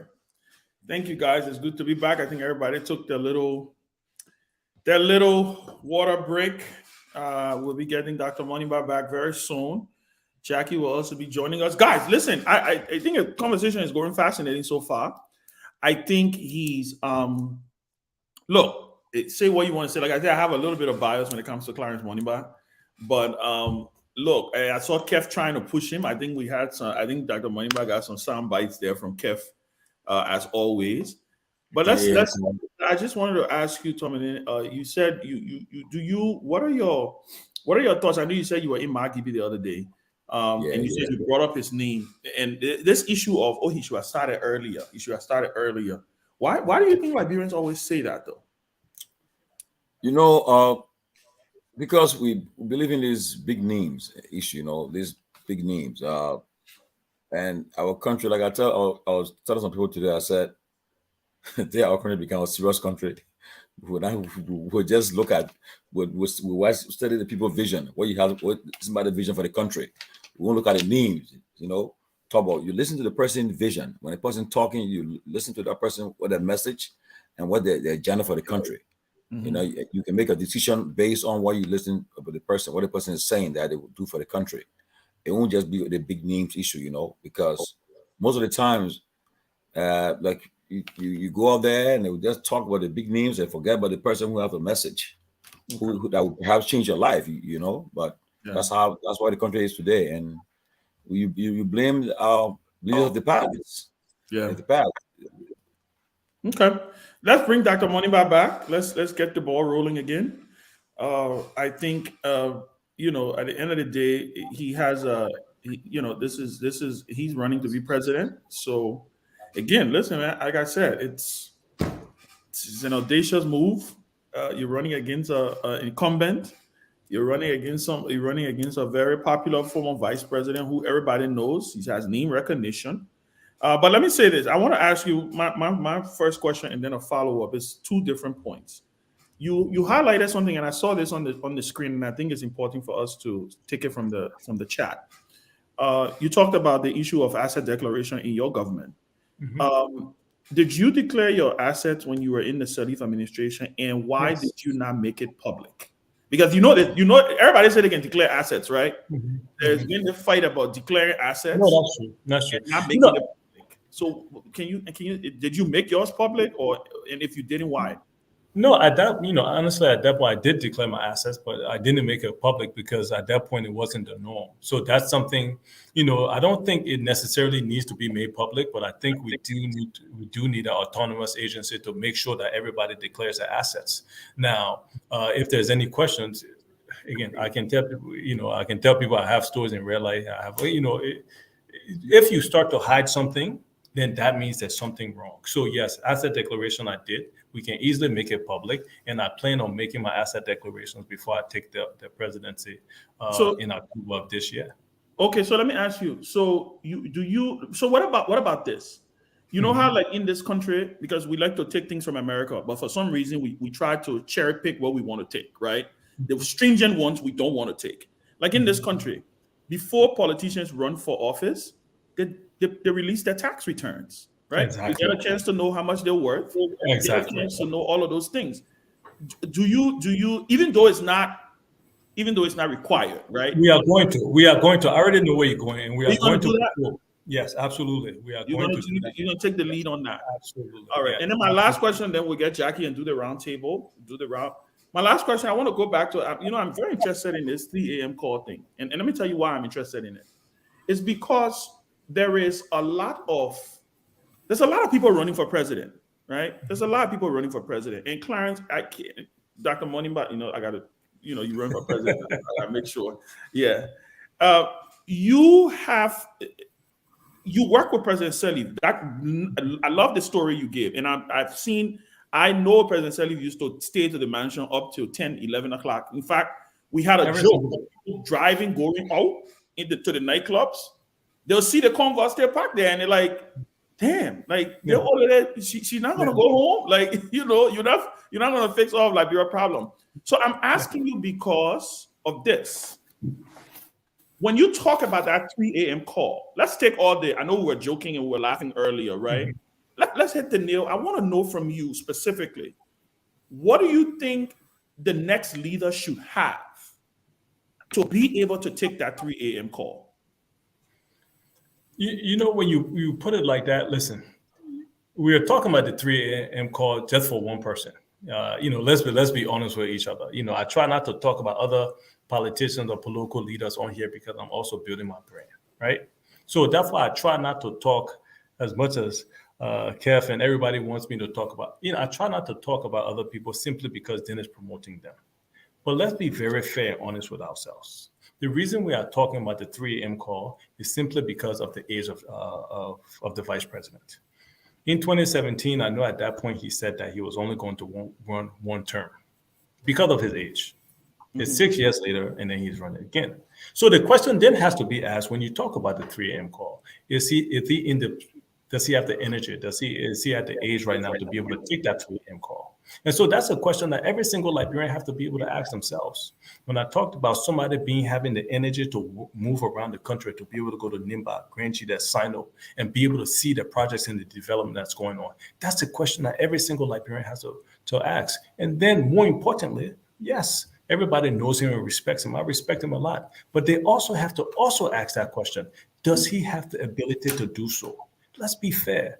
We are in election. The reason I'm running for president It's not because I thought somebody else can do the job better than me. No, I'm running for president because I know in my heart that I'm the best choice for the Liberian people. That's why I'm running for president. I'm not running for president to be up 3, 4, 5 in the morning, taking hundreds of calls every day because I feel like it, because I think somebody else can do a better job. I'm running for president because I'm confident that myself, I can do the best job in leading this country towards development, towards sustainability, towards progress. That's why I'm running for president, because I present the best choice to the Liberian people. So when you talk about the 3 a.m. call, yes, we have to ask that question. We have to ask that question because it's only fair. It's only fair to ask that question.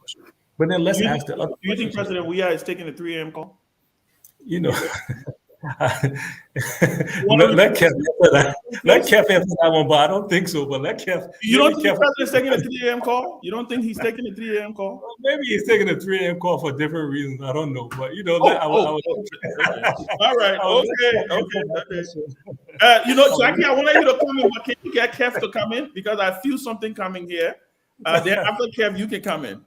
Kev, go ahead. President Weah may be taking a 3 a.m. call, but Clarence is saying that maybe it's not. Taking the 3 a.m. call by evidence of walking into. Kev wants to talk about a harmonization policy. He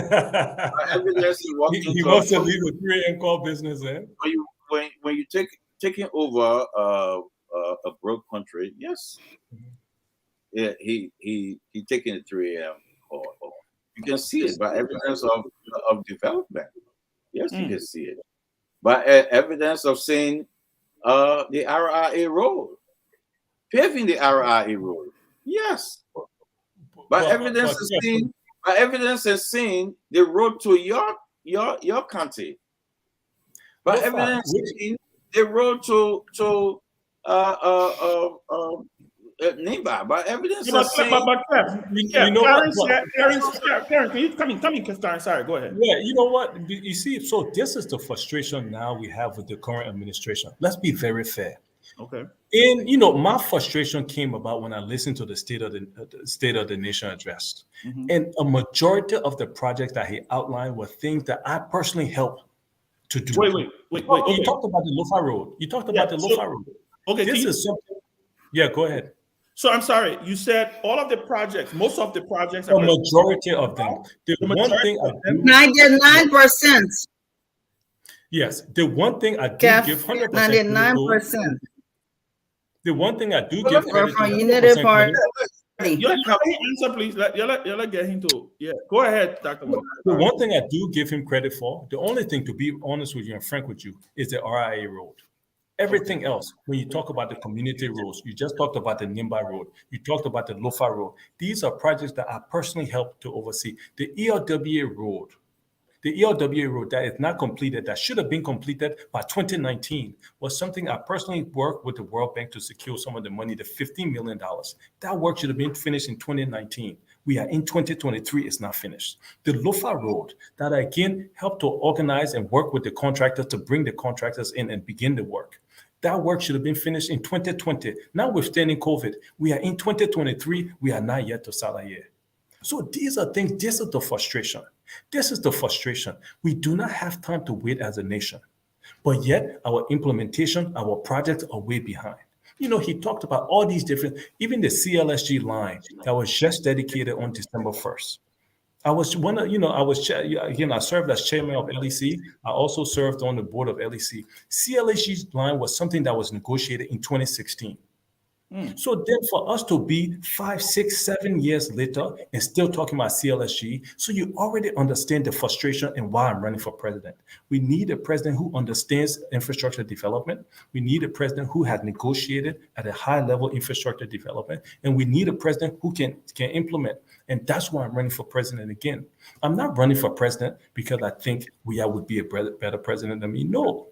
I'm not running for president because I think anybody else would do a better job than me. I'm running for president because I'm confident that I present the best opportunity for the Liberian people to advance, to build the country. But Clarence, let me. Yeah, Kev, your last thing, and then we'll go to Jackie. Let me say this. He boasting of making arrangement or blueprints or whatever they're calling it. Oh, it started on. You had 12 years. 12 years. So the only thing I can hear you guys saying, we negotiated for this. We negotiated for this. Do you actually think the Liberian people waiting for people who they're negotiating for stuff, not implementing it? Not implementing it? Because all I'm hearing for you, 2016, 2008, but you had 12 years, 2005. Tell me something. We did this. We did this. Don't tell me, oh, we talked to John, we talked to Mary, we talked to this company. Tell me. You know. Look at the RRA rule. Okay, but let him answer now. The RRA rule for 12 years. 12 years. You know how many lives we lost on that road? And you telling me, okay, we negotiated this, we negotiated this. I think all the people, the government Liberian people want is a government that are going to just negotiate and not implement it. So, okay, so let me rephrase some of what I was saying there. We secured $78 million for the Lo-Fi Road. Let me put it that way. Instead of negotiated, let me say we secured $78 million for the Lo-Fi Road and also brought in the contract. Why it was not implemented from the beginning? Why nothing was going on? Why no yellow machine on that road? Okay, so let's go all the way back to 2005, which I wasn't part of government back then. But let's understand the fact that President Sirleaf focused on debt waiver in her first 6 years. Okay, but again, I'm not going to sit here and really defend 2005. I'm going to defend when I joined government, which was 2014. I'm going to defend the project that I participated in, which included White Plains Water Facility Plant. The reason why we're getting water in Monrovia right now, because I helped to oversee the implementation of that, which was completed. The reason why we have electricity, the little electricity we have in the country, because I was on the negotiation team that went and negotiated $250 million for Mount Coffee, which was completed. So when you talk about negotiated, I would rephrase it to say we secured. So the $78 million that was secured for the Lo-Fi Road, My coffee was 250 million. No, but we got to go to the other panelists here, please. I'm sorry, say that again. You said $250 million for the Mount Coffee hydro, yeah. But the hydro, not taking, now covering the entire city. We're not saying nothing. So you're saying $250 million. That Mount Coffee, I will question it. Okay. Go ahead. That's the last follow-up, and then we'll go to Jackie. You will question Mount Coffee in what way? Because Mount Coffee was never to do the entire city. It was supposed to be the first step. The disappointment is that this administration has not taken the second step. Mount Coffee is the first step. This administration was supposed to take the second step. $250 million for Mount Coffee, that it cannot cover the entire under your father administration. We had the best hydro that covered, I could say, the country. Mm-hmm. The country. Not necessarily, so but yeah, I understand what you're saying. Yeah, but it could cover a lot of places. But $250 million cannot cover the city. So you're making my point for me, though. We secured Mount Coffee and completed it. I was part of the team that did. Is not $200 CLNG. Okay, guys, we gotta go to the other panelists. Kev, this is, I know you want to defend the government, but this is interview is about Dr. Moniba. Let him answer. Let's get the other people to ask the questions, please. Dr. Moniba, you want to end on that and then let Dr. Jackie come in, please? Do you okay, well, we can just go to Jackie. Jackie, you want to come in? Yes, Dr. Moniba. There's a famous phrase from President Weah's inaugural address that says, I'm paraphrasing, that no longer will Liberians be spectators in their own country. Do you think he met that promise? Do you think he fulfilled that promise over the past 6 years? If your answer is no, what would you do differently regarding this phrase? Yeah, I was at the inauguration, and when I heard that, and I thought it was good line that no longer will Liberians be spectators. But unfortunately, Liberian people are not even watching the game no more. We're not even in the stands. We're outside the stadium. We're not even watching the game no more. And so, when we talk about no longer will Liberian be spectators, the assumption was the Liberian people were going to be in the game, not out the stadium. And that's where we are right now. Again, there's no two ways about it. I'm running for president because I believe and I know and I trust that I give the Liberian people the best choice and the best option if we want true transformational change in this country. When we talk about the future of this country, I believe that I give the best choice. So that's why. So when you talk about Liberian people being spectators, the only way you can change it, I would say it again, and I love the fact that we'll be on this line for almost 2 hours now. But I will say it again to remind the people, the only way to do so is to focus on agriculture in this country. We have to have food security in this country. That's the only way Liberians will not be spectators. We have to be able to create more MVTCs in every single county in this country so that all of our high school graduates will be able to learn a skill. That's the only way we'll be able to not be spectators in this country but participants. We have to be able to fight corruption in this country. The perception of Liberia and corruption is killing the economy of this country. Nobody wants to come to a country where our officials are being indicted by other governments for corruption, and then nothing is done. There's no case, there's no court case, there's absolutely nothing done about it. All we know is that the United States sanctioned 3 people and nothing happened. No business is going to come to a country when that happens. It's not going to. So when we talk about we want to transform our country, if we really love Liberia, let's start looking at the real root causes of why there's no foreign direct investment coming into this country. No good schools, no good healthcare, no good roads, no good electricity. We have to change that, and we have to change that now. And so I would say again, the reason I'm running for president in 2023 is because I offer the Liberian people the best opportunity and the best chance to be able to bring infrastructure development in this country, to be able to pave all of the roads in this country within the first 6 years. I offer that because I know how to negotiate at the high level. I've done this before, and I will continue to do it for the Liberian people. Thank you. Tommy and George, and then Dr. Peabody. Okay, can I ask another question? Dr. We'll come back. Let because I know Kev took a lot of time, so he will skip.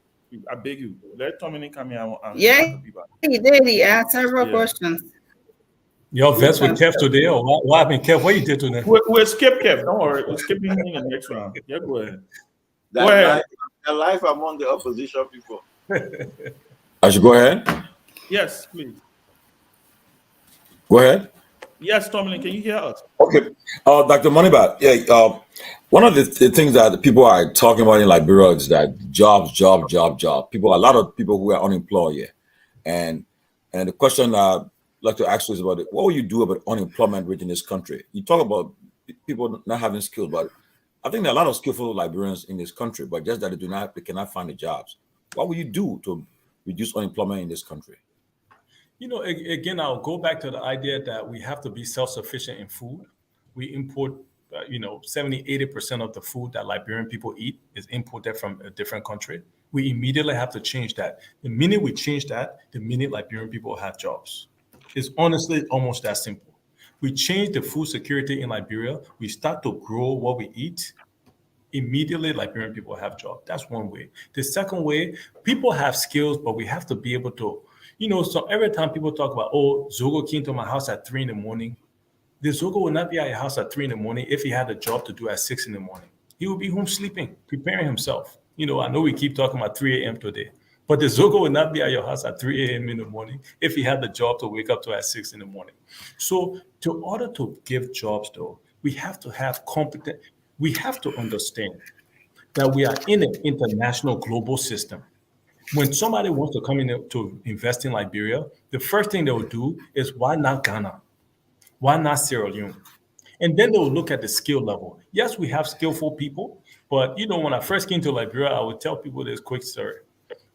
I had somebody to come fix my roof. When he was finished, I said, I need to get a plumber. He said, but I can do it. I said, really? Okay. After you I said, I need an electrician. He said, I can do electrical work too. So the problem is we have skilled people, but we need professionals. We need to start to cultivate a class of real professionals in the country where we afford schools to people to be true carpenters, not people who just watch somebody be a carpenter and then they say they're a carpenter or engineer. I suffer from that too. Somebody said they were engineer, but they had never. So we need to create a system in this country where we afford the hundreds of thousands and millions of Liberians the opportunity to go to school, not just to read and write, but to learn a skill professionally, in a professional manner, so that then we can apply that. That's how now, when we have the logs, instead of sending all our logs outside of the country, we can have furniture businesses in this country. We have to figure out how every single district in Liberia can have one industry, one factory. Ghana is doing something similar. Why not us? Why not now? And so these are the things I'm talking about. We have to be able to think outside the box. When we want to create jobs, we need better skills. We need to attract foreign direct investment. We need better hospitals. We need better schools. We need better roads. We need better electricity. We need better at everything if we want a better Liberia. I'll say it again. And that's why I'm running for president, because I present the Liberian people the best option to be able to do this. Thank you. Dr. Moniba, let me come back to the Liberianization policy. I was in Liberia 2.5 weeks ago, and it's like Lebanese and Indians have become Liberian citizens. They have taken over our economy completely. They're even to retail businesses. I mean, restaurants, you go there, it's Lebanese. They are having restaurant businesses that Liberians should be operating. It's all into the Lebanese, the Indian, and they're bringing other people now. I go to Result. I went to a Result, and the kitchen, the business office were all run by, let me say, foreigners. Okay, it's been like that. Not, we are the previous government, we are government, and it's been like that. A lot of the government have not devoted their attention. If you go to the airport, our airport is run by the Ghanaian. I say this all the time. We eat Ghanaian jollof rice in our own country and stuff like that. What do you plan to do to ensure that Liberians are taking control of the economy rather than all these foreigners? Nobody want to go there and see everywhere you pass it. Nobody want to do that. That's sad. And honestly, that's a good question. And what we have to be able to do in Liberia, the reason why the Lebanese, the Indians have all the business is simple, because they have access to capital to invest. How many Liberian people have 50, 60, 70,000 USD to invest in something? We don't. We are few. It's almost impossible for Liberian people to have that kind of money to invest. So because of that, the Lebanese, the Indians, who all help, support, and loan each other money, they kick the $50,000, invest in a business, and next thing you know, they become millionaires overnight. As a nation, as a government, what we have to be able to do is to be able to provide loans to the Liberian people. Right now, you go to the bank as a Liberian and try to get a loan, you will not get it. It's almost impossible. It's almost impossible to get a loan as a Liberian. The percentage rate is 16, 17, 18% high. If you want to borrow $1,000, when they finish asking you for all your deed, for all your family deed, you will not even be able to do it. So because of that, Liberian people don't have access to capital to be able to invest in businesses. What we have to be able to do is to set up funds, one for women, for them to be able to come and build homes, for them to be able to come and open businesses. And then, of course, for the general Liberian people, so that we can have real money to be able to invest in our country. Again, it's very simple. Lebanese and Indians dominate our business economy because they have access to hard cash. And we do not have that for Liberians. We have to be able to provide banking system that lets Liberian people be able to go and borrow money to invest and build businesses in Liberia. It's that simple. Thank you. And Jackie, you want to come in? And then we'll go to Kev. Okay, I have a 3-in-1 question. First of all, what are your thoughts about the census? How it was conducted and the fact that it was also be done in 2018 and we did it in the end of 2022. We still don't have the results yet. My second question to that has to do with the voter registration process. NEC had challenges. We have a $782 million budget, but yet still the government was unable to fully fund NEC. And as a result, NEC had to split the voter registration process into two. What are your thoughts about that? And my third question is, what are your thoughts about the impeachment of Kabina Janet? With the census, everybody stayed home. I was on my way to Basa and River Cess that weekend, and because of the census, they told everybody to stay home. So we stayed home. Of course, nobody came to the house that time. I think a month or so later, I saw somebody came and wrote on my wall that we have been counted. So, the census had a lot to be questioned. It was, I think, 3 years, like you mentioned, 3-4 years too late. So this just shows again the level of quality that the government has been doing. We have to demand better from our lawmakers. We have to demand better from our government. We cannot be expecting a census in 2018 and 5 years later we do a census. It just doesn't work. So that was the census. Still a lot to be questioned. I know that the number is now 5.2 million according to the census. So fine, we have to look at, there's some significant jumps in some counties that, could be questionable. But, I'm not an expert in that, to be honest with you. And I don't have the backstory. But there were some counties that increased significantly in their numbers that I was very surprised and almost shocked to see. When you come to the NEC voters registration, I think we are very close to disenfranchising a lot of people in Liberia, not giving them the opportunity to be able to register to vote, giving them such a limited time.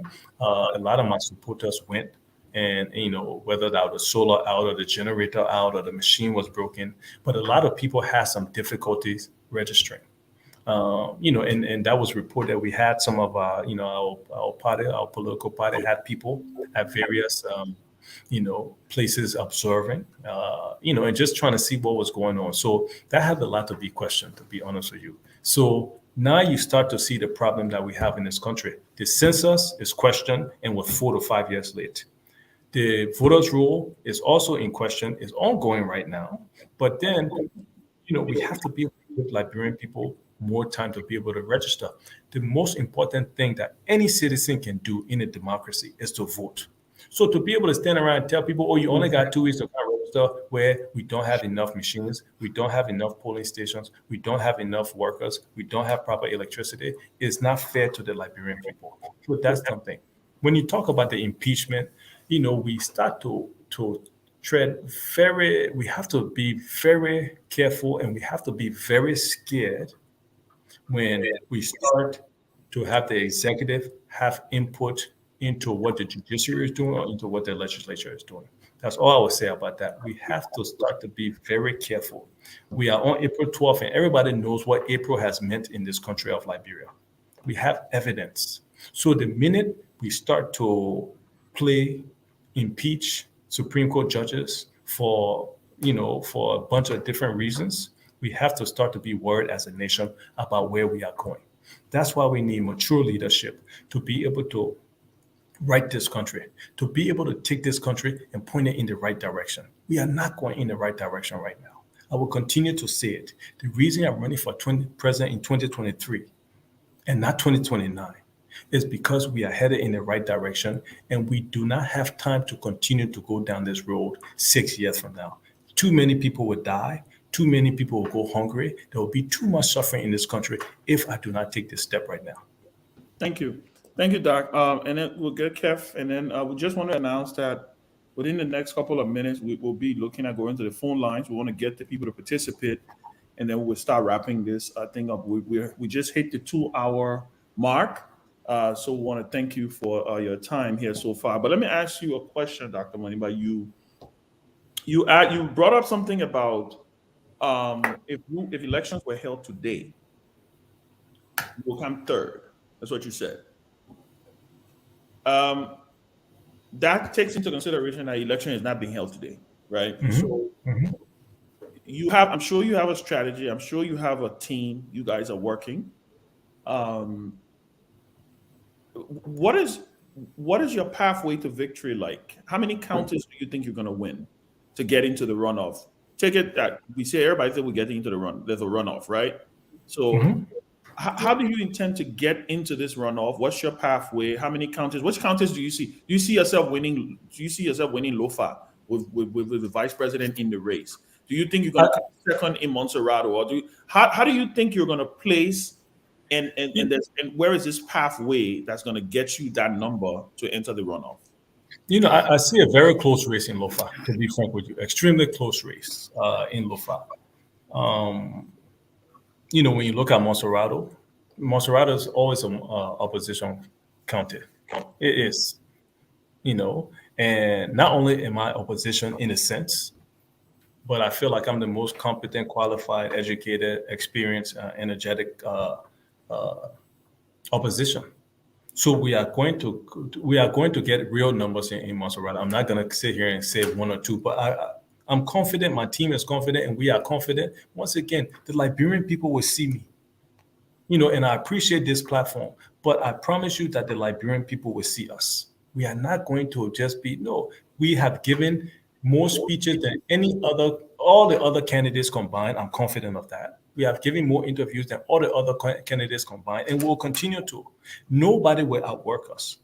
So by the time we get to May, there's nobody in Liberia who's going to say, who you're talking about. Not going to happen. And once they know us, they're going to support us. I'm confident of that. So I'm not going to say one or two, but we will come very high in Montserrado because we represent the demographics of Montserrado. We also represent, the people and reflect the people who live in Montserrado. I already said Lofa is home. We are going to do very well in Lofa. It's going to be a tough fight in Lofa, Babun with Diva Kola. But at the end of the day, we will do, we'll do well. We'll do well in Lofa. And then, listen, Cape Man. I went to Cape Man. I have a strong team in Cape Man. I have a strong team in Grand Jeet. I have a strong team in Nimba. I have a strong team in Bassa. We didn't just wake up on January 17th and say, we're running for president. No, we've been building our grassroots and will not be rivaled by anybody in this country. I'm confident of that. And that's why I'm confident in our success in October. Okay, thank you. And when do you think you're going to announce your running mate? To be honest with you, like I said, we're trying to wait. We've had discussions with a few key people that I really think would be absolute great additions to our ticket. But we're still in discussion. So, I don't want to put a time limit to it, but I think in the next couple of months, as we see what other people are doing, and then we'll be able to make a decision what works best, not only for our ticket, but for the Liberian people. Okay. Let's do one question each, guys, and then we can go to the phone lines. And then once the people we hear from the people will come back, Dr. Monimba will respond to the calls, and then we will kind of see him off, and then we will then kind of wrap things up. But let's go one question each. We can start with you, Tomalin, and then we'll go to Kev, and then Dr. Peabody, and then when Jackie comes on, she will ask us. At the Moneyba, election is expensive. It's very expensive, and most times we don't have a election finance law yet that limits how much a person can give to a candidate or so, and also review the source of funding. But for run for president, especially in our country and Africa, so it's not an easy thing. It's not like other countries where you can do fundraiser and people can chip in. We have our country is poor, the people are poor. So what's the secret? What would be the secret behind this campaign to get it? Because you run against a ruling party, and they have the purse, and you run against another, also a millionaire, Cummings a millionaire, you know that. And former vice president, people think that they don't have money. I'm sure they got some money somewhere in this race, and Taiwan gone with all the guys. So, what's really your plan? How are you going to get this funding going? I tell people that I'm running for president not because I have money, but because I have love and vision and passion for the country. But with that being said, today I was so, I spoke in Margibi, and I spoke in Margibi today. I came back to Monrovia, ELW, which is, where I live. When I came back, I was some women from Papalu had raised some money for me. It wasn't much, but just the fact that they did that lets me know that I'm on the right direction. That some market women in Papalu actually raised money, going around the markets and brought it to me all the way down to Monrovia. It made me know that I'm on the right direction. Listen, it's very difficult to run elections in Africa, like you said. You're absolutely right. We are looking for money. We are sourcing money, but we know the limitations in terms of getting money from outside of the country. But I believe that with the support of Liberian people, people have to understand that if we continue to put money in front of what we're doing, we'll be in serious trouble, because therefore people who don't have a plan, a vision, anything for the country will continue to win. But with that being said, I'm very confident in our financial strategy. I'm confident, and I know for a fact we'll be able to put up a legitimate fight, not just a fight to say, "Oh, we try." No, we secure the money. We have secured some of the money, and we will secure the money to be able to go blow for blow with anybody who is going to be in this race, because we're not in this race to try. We're in this race to win so that we can change our country. So, I'm confident in the financial strategy that my team has, and we'll implement it and we'll win. Thank you. Kef Hassan? Dr. Moniba, before I go to my question, because it was okay, I do have a listening question, but let me just make this clear about the harmonization. We talk about harmonization is the best thing that happened to this country, to Liberia, because it represents fairness in all sectors of the government. And under the government that you are actually working, they do have unfairness in our pay rate. I would say that, because folks that work in your ministry might be making higher than other folks that work for equal job for equal pay, or equal pay for equal job, if you can switch it in ways. So it's the best thing that people will not be getting paid based on affiliation. So I think it's a best thing, because for Liberia, if you look at the salary structure when this government got into power, it was based on affiliation. It was based on I know you. When I know you are Modiba's son, I gave you more job. All right, can you ask a question, please? I spoke with some people who actually left Liberia, left the job because they say, I was getting more money on the I don't want the job again because I think I'm more qualified. And we don't want that. But the question to you, the question I want to ask, Madam, and Ellen Johnson is supporting you, supporting your bid for the presidency. If yes, is she also supporting you financially? The first thing I would say, when you talk about the UP government, I would let Jackie be here to defend the UP government. I would let other people defend the totality of the UP government. What I've been trying to do is to defend my record in terms of what I was able to do in the administration of President Sirleaf. When you talk about the harmonization, the reason why we had to have harmonization, and these are things that people can check and verify. But from my understanding, when we left, when President Sirleaf left government, Ministry of State had 350 or so people. When you go to Ministry of State now, I'm told that it's over 1,100 people. So that's why this government was forced to do harmonization, because they employed too many people, because they weren't able to create private sector jobs. So they had so many people that have been supporting them. Employing too many people. Yeah, we can do that. Sorry, Kev, we can do that. Taking people off payroll that the government makes. We can't do that. We have to let him finish. Not employing too many people. It's to keep people at their job at that moment. Not Kev, we have to let the guest finish his thought, please. No, I just want to straighten that. You know, but you'll be going back and forth because you on this. No, I just want to let the Liberian people know because you cannot come in and fire people. Kev, what you doing is it could have been a firestorm. So the government. No, so again, and Kev, you know, and I understand, you know, the role you have to play. So I understand and respect that. But again, the facts are there. When when the previous administration left government, they had about 350 people, 400 people at max working at the Ministry of State. When you go to the Ministry of State now, I'm told there's over 1,100 people. And so, you know, of course, I won't be on Friday, but it'll be interesting to see if y'all can investigate that to see if it's true. If it is true, then you begin to understand what happened at every single ministry. And then you begin to understand why government had to come up with the idea of harmonization. Because they weren't able to grow the pot, but then you have double and triple the people who need to eat from the pot. So you just say harmonization and you cut down every pay. If we wanted to be fair to the Liberian people, we want to elevate everybody's salary. You don't want to bring people's salary down to say, oh, it's fair.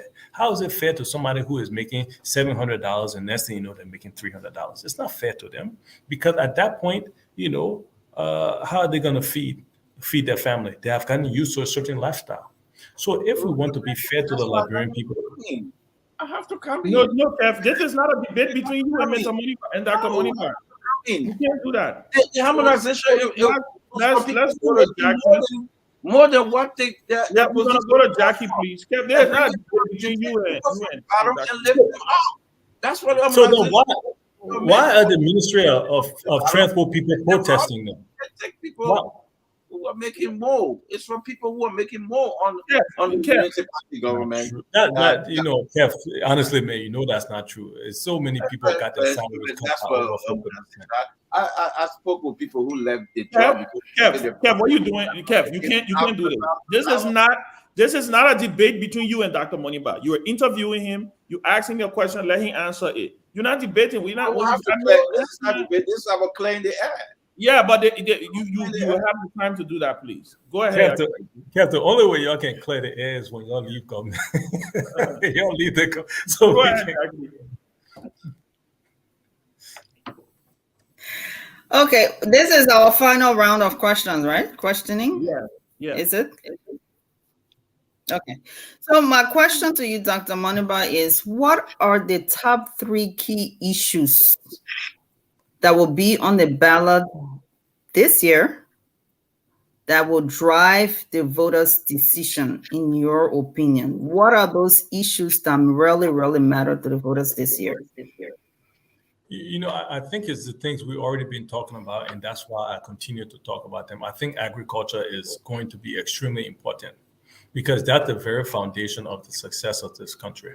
We have to have food security in Liberia. We have to ensure that every single county in Liberia can grow something to contribute to our food security. Rice, plantain, cassava, edo, pepper, bitter or something. Every county has to be responsible for that. I think if anybody gives a good, clear, thought-out plan, and nobody, I don't think anybody has come up with the detail and plans that we have for our campaign, I think that will lead. Also, we have too many young people in this country. I talked about 85% of the people in this country being under the age of 45. We have an extremely young country, yet no opportunities. The young people in this country have been given a seat at the table, but they haven't been given a voice. And that's what we have to change. The young people of this country are going to be the ones who transform and change this country. So we have to be able to give them the skills. We have to be able to give them proper and better education. We are lying to ourselves right now when we say we are educating people. We are just lying to ourselves. People are graduating high school right now who can barely read and write. Yet we sit here proudly and say, oh, we graduated people, we have free education. We do not. Look at the hundreds of people who stand in the middle of the street selling. So we are not educating our young people in this country. We are not preparing them to compete on the international scene. When you go to Ghana, you go to Sierra Leone, you go to Kenya, you go to other countries, and you see the level of education they are getting, then you already understand that we are failing our young people. So that's the second thing that's going to be extremely important. One, agriculture. How can we be self-sufficient in food? How can we have the Liberian people go back to the soil? 2, education.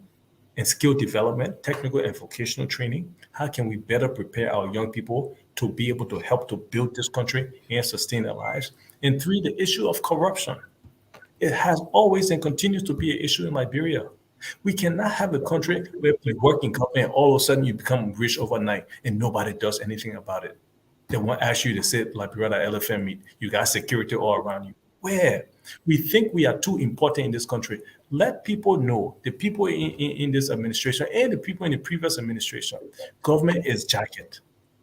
It's a stage. You are on stage. You will not stay there forever. You do your job for the Liberian people and leave. But we have people who go there. They want to stay there. They want to steal. They want to think they are better than what they truly are.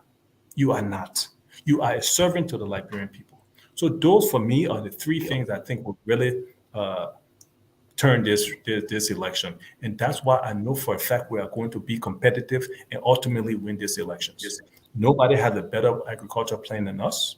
Nobody has a better education plan than us. Our agriculture plan is self-sufficient in our staple food of rice within 6 years. Our education plan, everybody graduating from high school will have 2 years of technical and vocational training, and our corruption plan will be able to ensure that we have a special court for people who are accused of corruption, and it will have mandatory jail time, and they will also be able to restitute and pay back the money that they have stolen. Those 3 things will ultimately decide who will be president of Liberia. Thank you. Dr. Moniba, Dr. P. let me comment. Let me ask you this question. 2 in 1. Our judicial system appears to be somehow compromised. Security is a major concern in our country. How do you plan to transform the both? You know, and thank you for that. It's twofold. The first thing is, when you talk about security, our police people are not taken care of in this country. Let's be honest. You pay the man $125. He hasn't gotten paid in 2 or 3 months. And then you want the person to go stand up at ELW Junction, at 72nd Junction, under the rain, under the heat, and you don't expect him to beg for money, ask for 100, 200 liberty. It's not possible.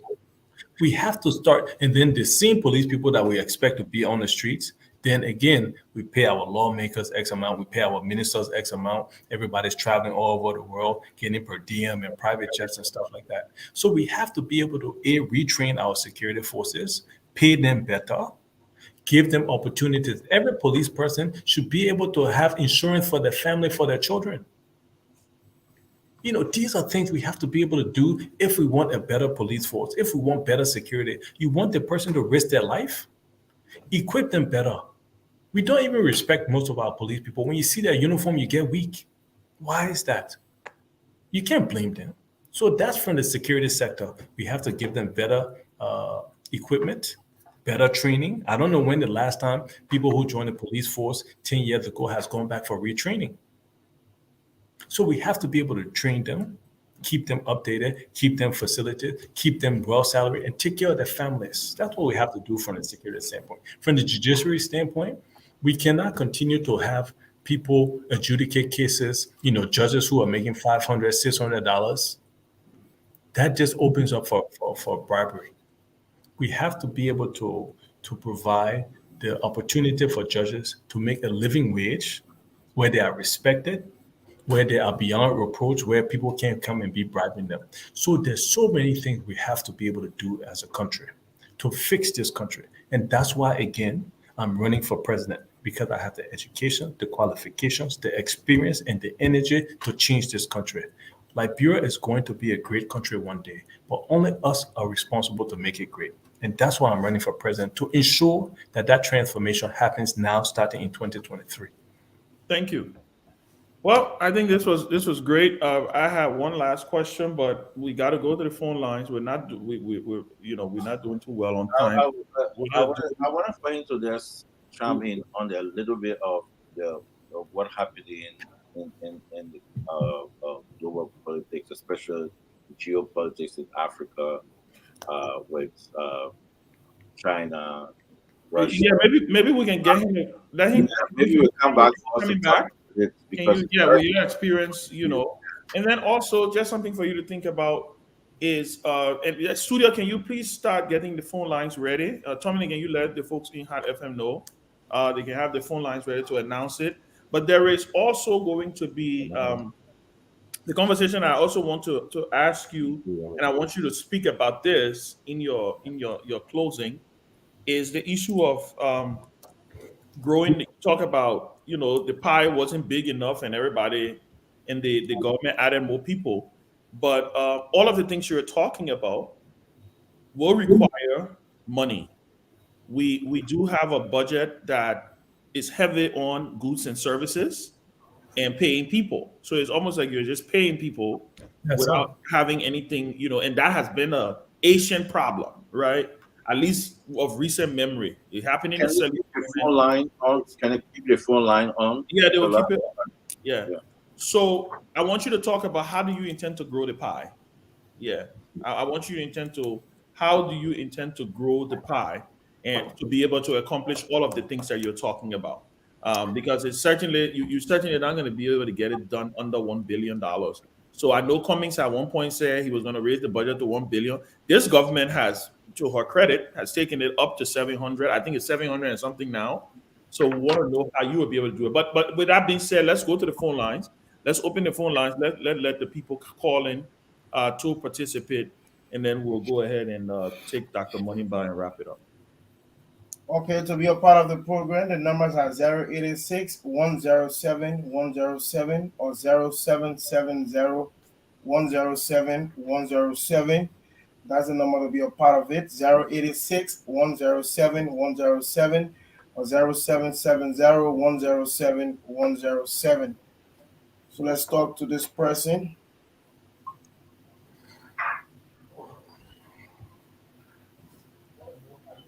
We can't What do you hear. mean? Yeah. Okay. What do you mean? Yes, go ahead. We can hear now. Thank you. My name is Kelvin Adonis Roland, a representative aspiring for the jurisdiction of an 8 months surrounding country. And let me say, I'm dealing for the Barack Obama of our time, Dr. Darren A. Oliver. And gentlemen, let me say this here. With all of the explanations provided by Dr. Oliver, I can simply say, if you look at all those who want to take the leadership of this country, Dr. Oliver is in a very best position. And for instance, if I were Marifa country, I would prefer voting for the younger men who would still rule in power than voting somebody who would only have 30 years in the presidency. And for instance, look at Elizabeth Women today. Nigeria is not a retirement package. You get all the steps on the international thing you pay, then you can come back for a retirement job. This means that the Monuba has left in this country and you must be given the opportunity of substitution and energy, education, and qualification. Just before I travel it down, let me say this man. Get you the serious environment on that platform. You can't have the base and Yeah, let's go to the next one.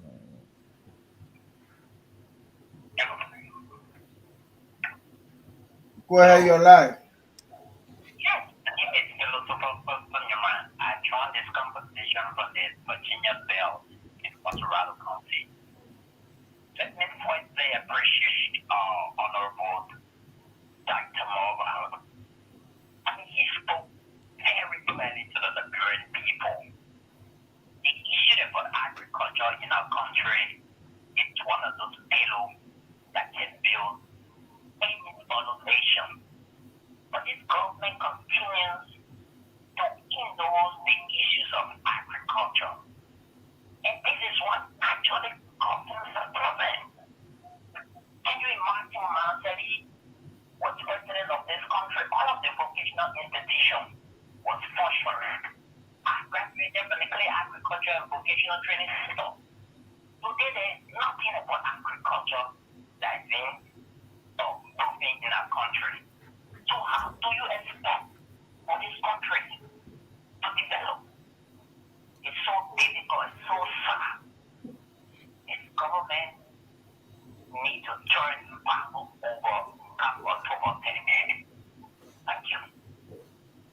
Okay.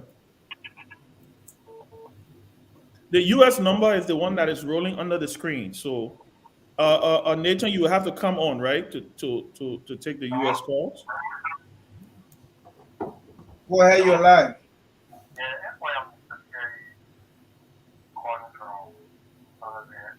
We can't hear him. Let him bring it closer. Yeah, you gotta be Yes, a bit go ahead. audible.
Okay, let's go to the next caller. We can't hear that caller. It seems that he's giving a speech. So, go ahead, Nathan. You have some calls from the US.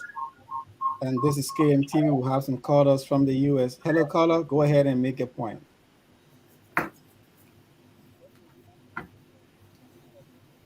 Hello, go ahead and make your point.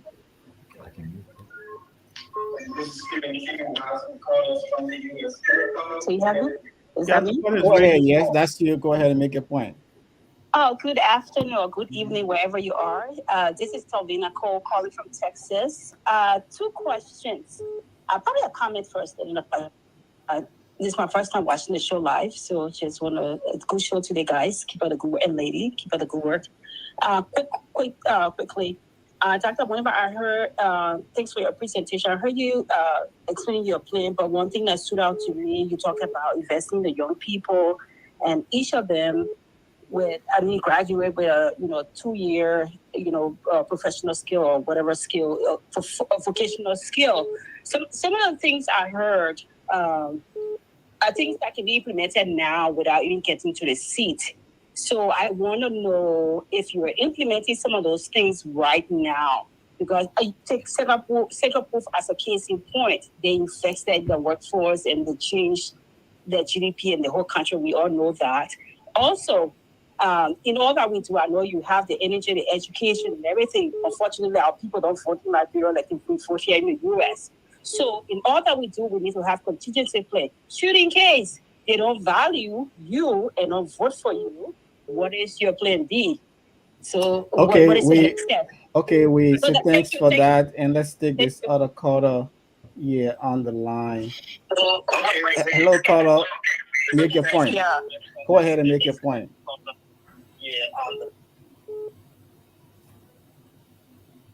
Hello. Hello. Go ahead and make your point. Yeah. Boy, it's difficult to get you this line. Anyways. Is somebody talking? I can't hear. Yeah. Can you hear me? Go ahead. Yes, we can hear you.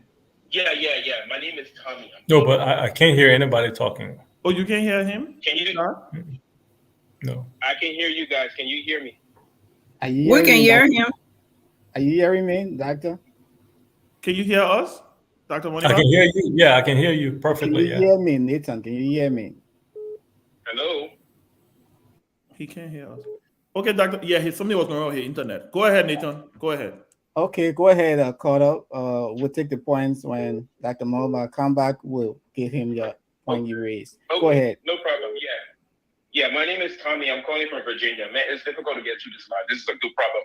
But my I have two questions for the doctor, Dr. Moniba. He was addressing the situation about the coffee hydro plant, and Kev was asking him the question. I wanted him to elaborate a little bit because it seems like he was the architect of that project, and that project is one of the most scrutinized projects in our country, right? He mentioned though that they only completed the first phase, and this government is supposed to complete the second phase. So my question to him is this: if he becomes president, is that going to be his position to continue the second phase, or is he going to be looking to alternative energy for our country? Because we know energy is a serious problem in our country. Okay, And then my second thank question, you very much. I have two questions. Can I? We have to give other. Go ahead. Yeah, let him talk. People have call coming in and they say you're going to the voicemail. It took us a while to get to. Hello, caller. Go ahead and give your point. I have a caller here who cannot go through. Go ahead. My name is Tower Johnson, calling from the USA. Oh, congratulations to Ben, Sanvi, and Dr. Peabody, and everybody in the new girl. You're greater than Dr. Flincy.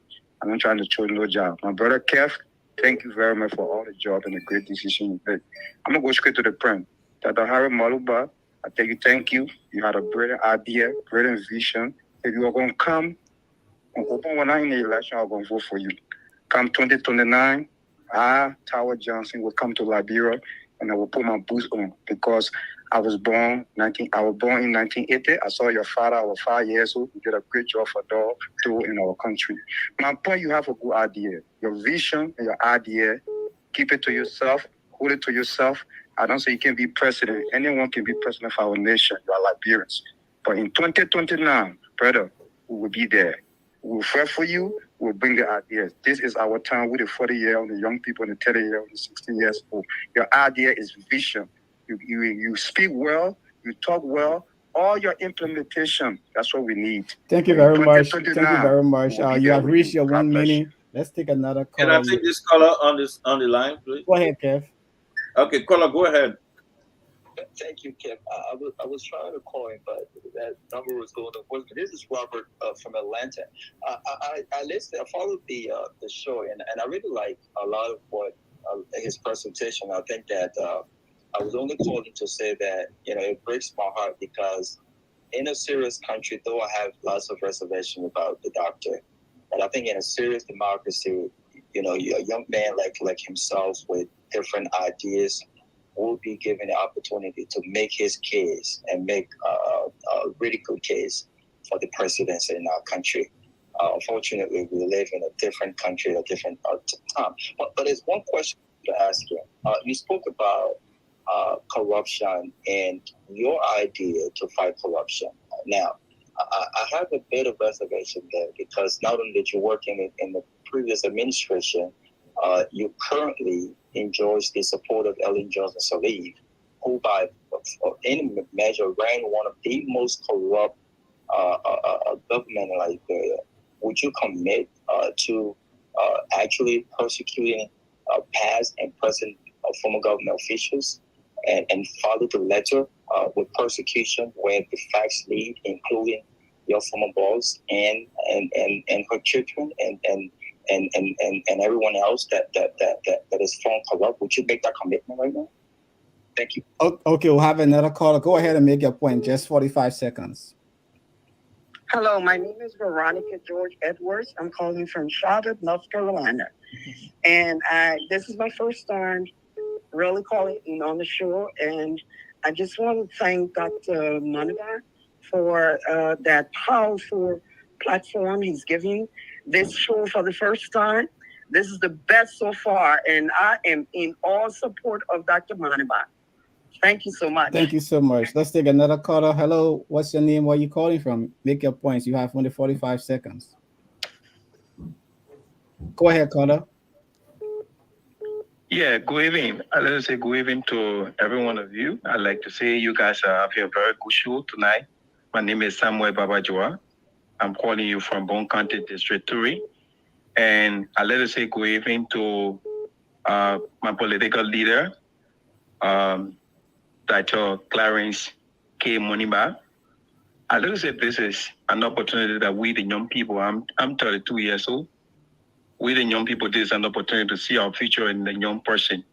A person who got the experience, a person that got the energy, a person that got a lot of vision for this country.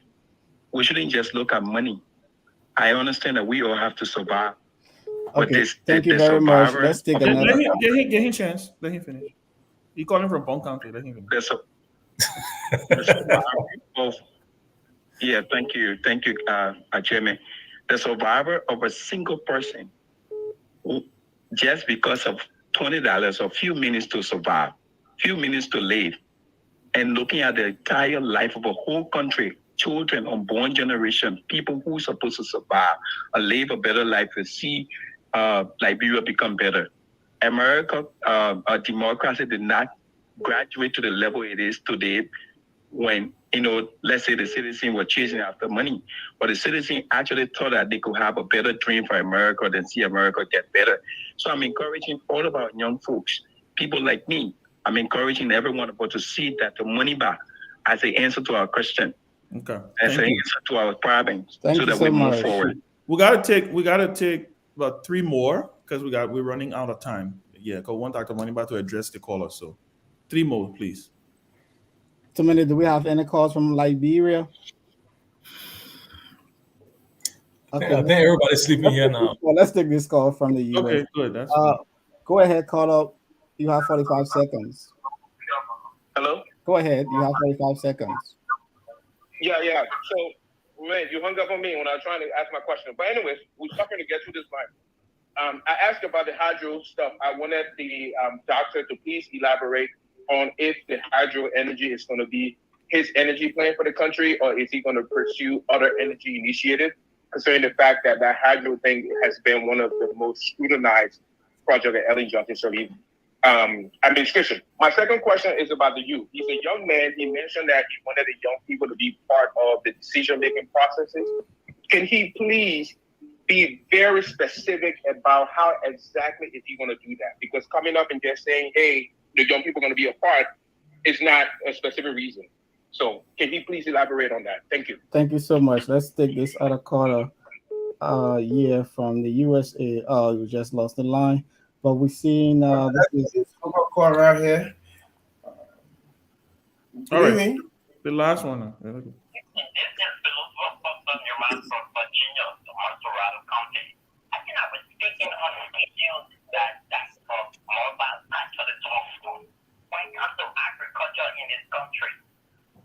During my study regime, all of the vocational institutions, the clear agriculture and vocational institutions, the total agriculture and vocational training, all of those institutions was actually, working. But since President Weah took over the presidency, all of those institutions, you cannot hear anything about those institutions. And in order for government to succeed, that's the foremost thing, is that the government should be able to pay attention to agriculture, not to be on the show dancing of Buccaneers. This is so shameful to this country to hear that a president dancing on the stage. I think it's so shameful. Why should the Liberian people? Why should we? What's your question? What's your question? What's your question? We got What's your question? You're frustrated.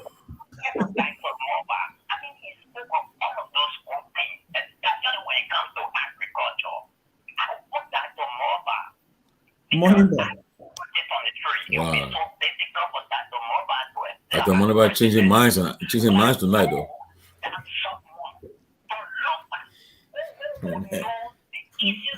Okay.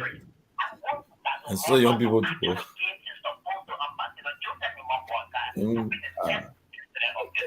Okay. All right. Okay, guys. I think that's it. That's it. We gotta go. We're out of time. We're at the 2 hour 45 mark. Dr. Moneyba, can you take some time and just address the callers? Some of them were just statements. Just take your time, and then so we can allow you to also do your closing. No, again, it's what encourages me, to be honest with you, is that I've said honestly, I've done over 100 and something radio interviews over the last 6 months. Almost every single day I'm doing radio in a different county or community radio, just so people can hear my voice, hear the ideology, hear our policies, and how we want to fix this country. And I'm always encouraged, because even if somebody calls not to support me, it's never the fact that they don't see the passion or the sense in what I'm saying. So, I'm very proud of that fact. And so that's why I believe, again, we're going to win, because at the end of the day, when people get in the ballot box, they will have to really make a decision if self-interest or country. And that's what I think we'll be able to win. There were several questions posed. And again, thank you for everybody who called and gave, some compliments, also some support. I know I heard District 8, Kelvin. I've been hearing him doing very well. He's also a young man running District 8. I've heard I ran into some of his supporters before, and they spoke highly of him. So I remember hearing his voice. I think he was one of the first people that I called. So, let him continue the good job. We need young, competent, qualified Liberians who love the country more than they love themselves. I have here invest in vocational and technical training. I know a few people ask how we're going to get the young people involved. It's simple. It's that. Give them skills. Imagine if I give you a situation. You have 3 people who graduate from high school. One focused on carpentry, one focused on plumbing, one did electrical work. Immediately, even if they were educated here in Monrovia, immediately now they're telling themselves, let's go to River G and start our own business. Let's go there and start our own construction business. This is how you give people opportunities. The only thing to take people out of poverty, you give them opportunity. By teaching the young people of this country a skill, a vocational and training skill, they would then have that responsibility to take advantage of the opportunity they've given. So that's how I plan on incorporating the young people. In addition to that, I will go back to it again. Agriculture. Liberia must become self-sufficient in our staple food of rice.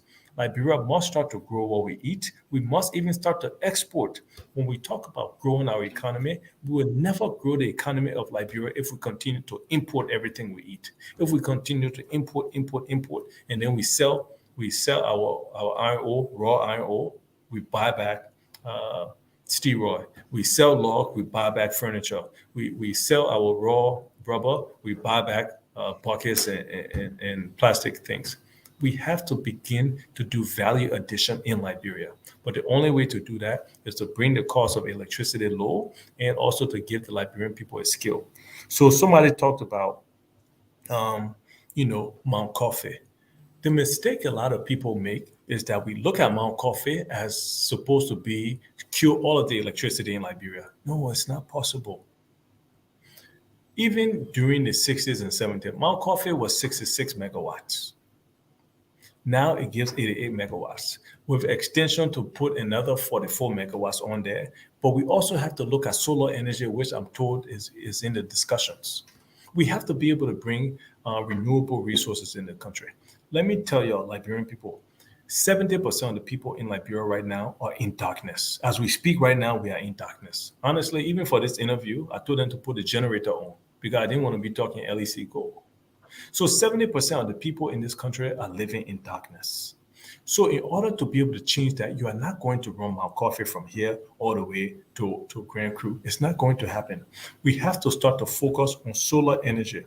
That's why we need a leader who can sit with the international community, to be able to sit with the president of the World Bank, which I've fortunately been able to do in my lifetime, to be able to sit with leaders of the United States. Again, I'm fortunate enough to have sat down and had conversations with 2 different presidents of the United States, to sit down and have one-on-one conversation with the Prime Minister, a former Prime Minister of the UK. We need people who can sit at that level and discuss how we can develop this country. We need millions of solar energy kits in Liberia so that we can go put them on villages. We're not going to run an electricity line, transmission and distribution line to a village of only 20 people, but we can give them solar energy. That's what we have to be able to focus on if we want to start to electrify the entire country and not just people living in the urban areas. Somebody talked about they will support me in 2029. The only thing I ask of you is to reconsider. Because in 2029, I hope that you'll be supporting me for my re-election. Listen, we can make the impossible possible in this country. And the impossible possible is not just me winning the elections. No, we have to start to think bigger for our country. We have to start to believe that we'll have a better country.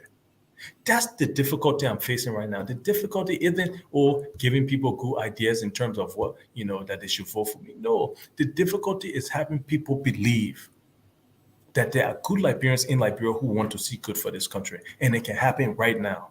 Why are we keep waiting for 2029? I can't tell you chairman and everybody on the panel, I can't tell you how many people have come to me and said, oh, you'll be president in 2029. Why are we waiting? Why are we waiting for development? Why are we waiting for good leadership? Let's take the sentiment out of it. Oh, the person been here a long time. Oh, no. What's good for your country? Who do you want representing your country? You know, I'm proud to say it. It sounds like I'm making big mouth, but you don't want me to go and represent the Republic of Liberia to go get money for us? Who do you want to represent Liberia? That's what you should be asking the question. So, you know, so these are things, you know, this is some of the first. So my brother who said 2029, just reconsider. Don't make your decision today. Listen to my platform. You talked about WIA. Listen to WIA's platform. You know, let him do press conferences. Let him explain to the Liberian people what he wants to do in agriculture, in education. Let him explain to the Liberian people how he wants to grow the economy. And then listen to me, listen to him. And then you make your decision. You know, so that's the only thing I'm asking the Liberian people to do. You know, they talked about corruption and having the political will to do so. My goal in life, and, you know, sometimes when I say it, people think I'm just saying it but my goal in life is that the day I die, people stand over my body and say that, yes, during Moniba time is when we built the best roads in this country. During Moniba time is when we finally were able to fight corruption and put people in jail. During Moniba time is when we have proper hospitals and we're able to train better nurses and doctors in this country. That's my goal. It's not about money. So when you talk about corruption, I'm not going to allow anybody to ruin that legacy that I'm trying to build for myself. My pa always used to tell me, he used to say, I do not have money to leave you, but I will leave you a name and legacy that you'll be proud of. That's what I'm fighting for. That's what I'm fighting for, to continue to build on that legacy. And so, you know, when you talk about corruption, there's going to be a group of leaders who come to this country who ensure that people are prosecuted for stealing the Liberian people's money, because people are suffering in this country. People are hungry in this country. Right now, as we speak, millions of our people are sitting and laying down on the floor, listening to radio, wondering where they're going to eat, where they're going to get money to eat tomorrow. We have to be able to change that at some point in our history. So we are going to do it. Doc, we're going to have you back. I mean, you're on a roll. We're getting messages from the studio. We have less than 8 minutes. Okay. Time, so we're definitely going to get you to come back. But what a fascinating conversation it has been. And I just want to thank you. You know, I don't think we made a mistake that you are the first presidential candidate to appear on this platform. It is called the closing argument for a reason, because this is where we want you guys to come to close the argument. So I really, really, really want to thank you. You know, this is, like I said from the beginning, I have a bias. It's not an endorsement, but I really like you. I do. And I see a lot of audacity here. Yeah. And I just want to thank you, and I wish you well. I wish you well, my friend, as you go across the country. I wish you well. Stay safe. But you definitely need to come back. We got to have part 2 of this. And it was energizing. People participated. And I mean, you see the numbers. We want to thank you for showing up. So next, you know, until then, we want to say thank you again, Doc. As you get on the campaign trail, we will take 1 minute each once Dr. Moniba leaves to do our closing, because we're really, really, really against time. I'm getting messages already from the studio. So thank you again, Doc. Thank you so much, Doc. I got a long distance to drive, so I got to drive. Yeah, we know you in Liberia. Don't worry. Yeah, thank you so much, Doc. Thank you so much, guys. Okay, guys. So let's wrap up, please. 1 minute each. We have less than a minute. I mean, less than 5 minutes. So let's start with Jackie. Jackie, you go 1 minute. So I said I guess I want to go. You said Jackie. Oh wait, man. 2 minutes. Leave people. Go ahead. Yeah. I mean, I showed that. They showed and I'm very wasting time. Go ahead. 1 minute, guys. Well, it was a fascinating show. Dr. Moniba clearly outlined his plans as a presidential candidate, although there were some areas where I hope he could have gone into details with that. But like you said, there will be a part 2 where he can elaborate more on some of his plans and his vision for Liberia.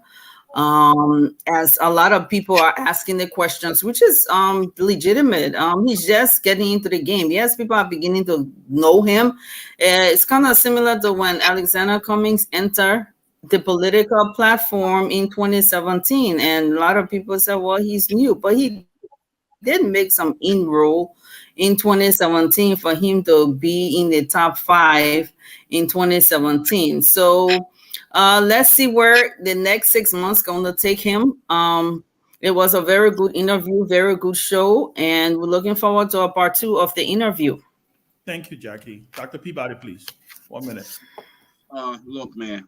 Look, Dr. Moneyba is just phenomenal. Look, I'm telling you, the guy knows exactly what he's talking. He knows government. And look, man, I mean, I'll say this. This is one of Liberia's brightest. And, you know, I wish him all the best. But, man, I listened to the guy today. I was like, oh, my God. But great conversation. And let me end here by saying happy birthday to my friend, Ms. Benno Warner. Wish you all God's blessing. Thank you, guys. Thank you, Dr. Peabody. Tomlin and Josh. Look, I say this, though. What happens in the next couple of weeks will give this guy a bright spot. Yeah. Depending on the picks that will be made anytime from now with the VP picks and so forth, it may end up benefiting this guy. If the wrong picks are made, he may benefit from it. Make no mistake. And the good thing is that one of the things is that we don't have debates in this country. But if this guy go on debate still with another candidates, he would tread them apart. I'm telling you. Mm-hmm. You know, Lost guy told me about this guy. I was taking it for a joke, but tonight he really made himself name. And I'm getting messages that he really performed well. Yeah. And I'm sure he changed some people's minds today. But I like the guy. I really like him. Wish him the luck, wishing the best. And people should not take him for a joke. He may be the dark horse we'll talk about. Kefasan. I think he would give GMB one for his money in Lofa. I think he would give him a very, very serious problem in Lofa. Wow. That says a lot coming from Kefasan. I'm sorry, but I'm just saying, listen, man, I said it from the beginning. Thank you guys for us keeping the time in place in studio. Thank you. Thank you to Hot FM. Thank you to all of the stations that are carrying us. Happy birthday, Benno Warner. Happy birthday, Benno. Happy birthday. Happy birthday to Benno. I want to say this, though. Listen, and I remember, like I said, when I saw him at the Kennedy School, right? This is Tommy, and I agree with you 100%. And I think he's very smart for waiting. He's very smart because he said, I'm waiting to see what the others will do. He has some time. He can pick his running mate. And I definitely believe on the other network, we always used to talk about a third lane, a sleeper. And that's the reason why I stated earlier, could he be the game changer? Could he just be the game changer? Because according to what he said on the show, the polling showed that he is the second choice. Most of the poll, you heard even people who call, oh, if Joey are not in the race, I'll vote for you. If the person are not in the race, I'll vote for you, right? Yes. And you know there's a lot of uncertainty. If there's any stumble, if anybody kick their toe and fall, okay. Moneyba, I believe, if people take this for joke, the country, the demographics have changed. The country is changing. Good guy. And guess what? That's what we are tapped into. He tapped into the fact that he was young, right? He said, oh, then everybody say, okay, so. But I think it was a great interview. I think Dr. Moneyba definitely will come back. I believe, like I said, that's why I asked the question, is he the game changer? You know, is he the game changer? And the only thing I would say, my last point. And let's consider this tomorrow, man. Yeah, sorry. Yeah, man. You want me to say the last one? I like the guy, man. I like the guy. You know, Kev, I can say this to Kev, you know. Kev, you gotta worry. You guys should be worried a little bit. You know, there is a young. The guy is very much. Come in and take it from here. Come in and take it from here. Thank you guys. Great show, man. Great show. Thank you guys for everything. We try to respect your time. Thank you. Tommy, stay safe out there. Let's talk after. Okay, all right, guys. This is KMTV. You just listened to the closing argument on our broadcast and other platforms we have, and 36 community radio stations across Liberia. Until we come your way again on Friday with another edition of the closing argument, my name is Nathan Charles, bidding you farewell from Brooklyn Center in Minneapolis, the United States. Have yourself a great evening.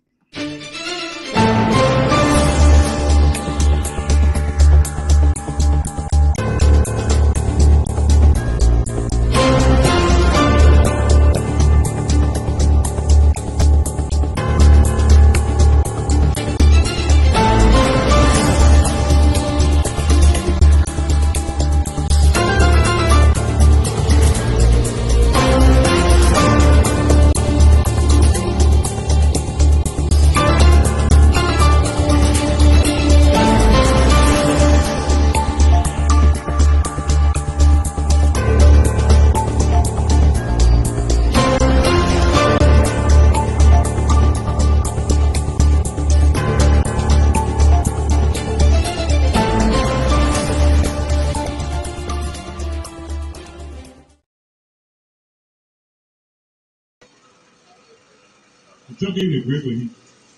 And I made promise to two people. I promised two people that day. The first person I promised was myself. The second person I promised was my dead father. I told him, I said, I will be one of the people to fix this country. I will be one of the people to fix this country. Because to be frank with you, to be very honest with you, you know, everybody in life, you know what? God will bless everybody here today. Everybody here today.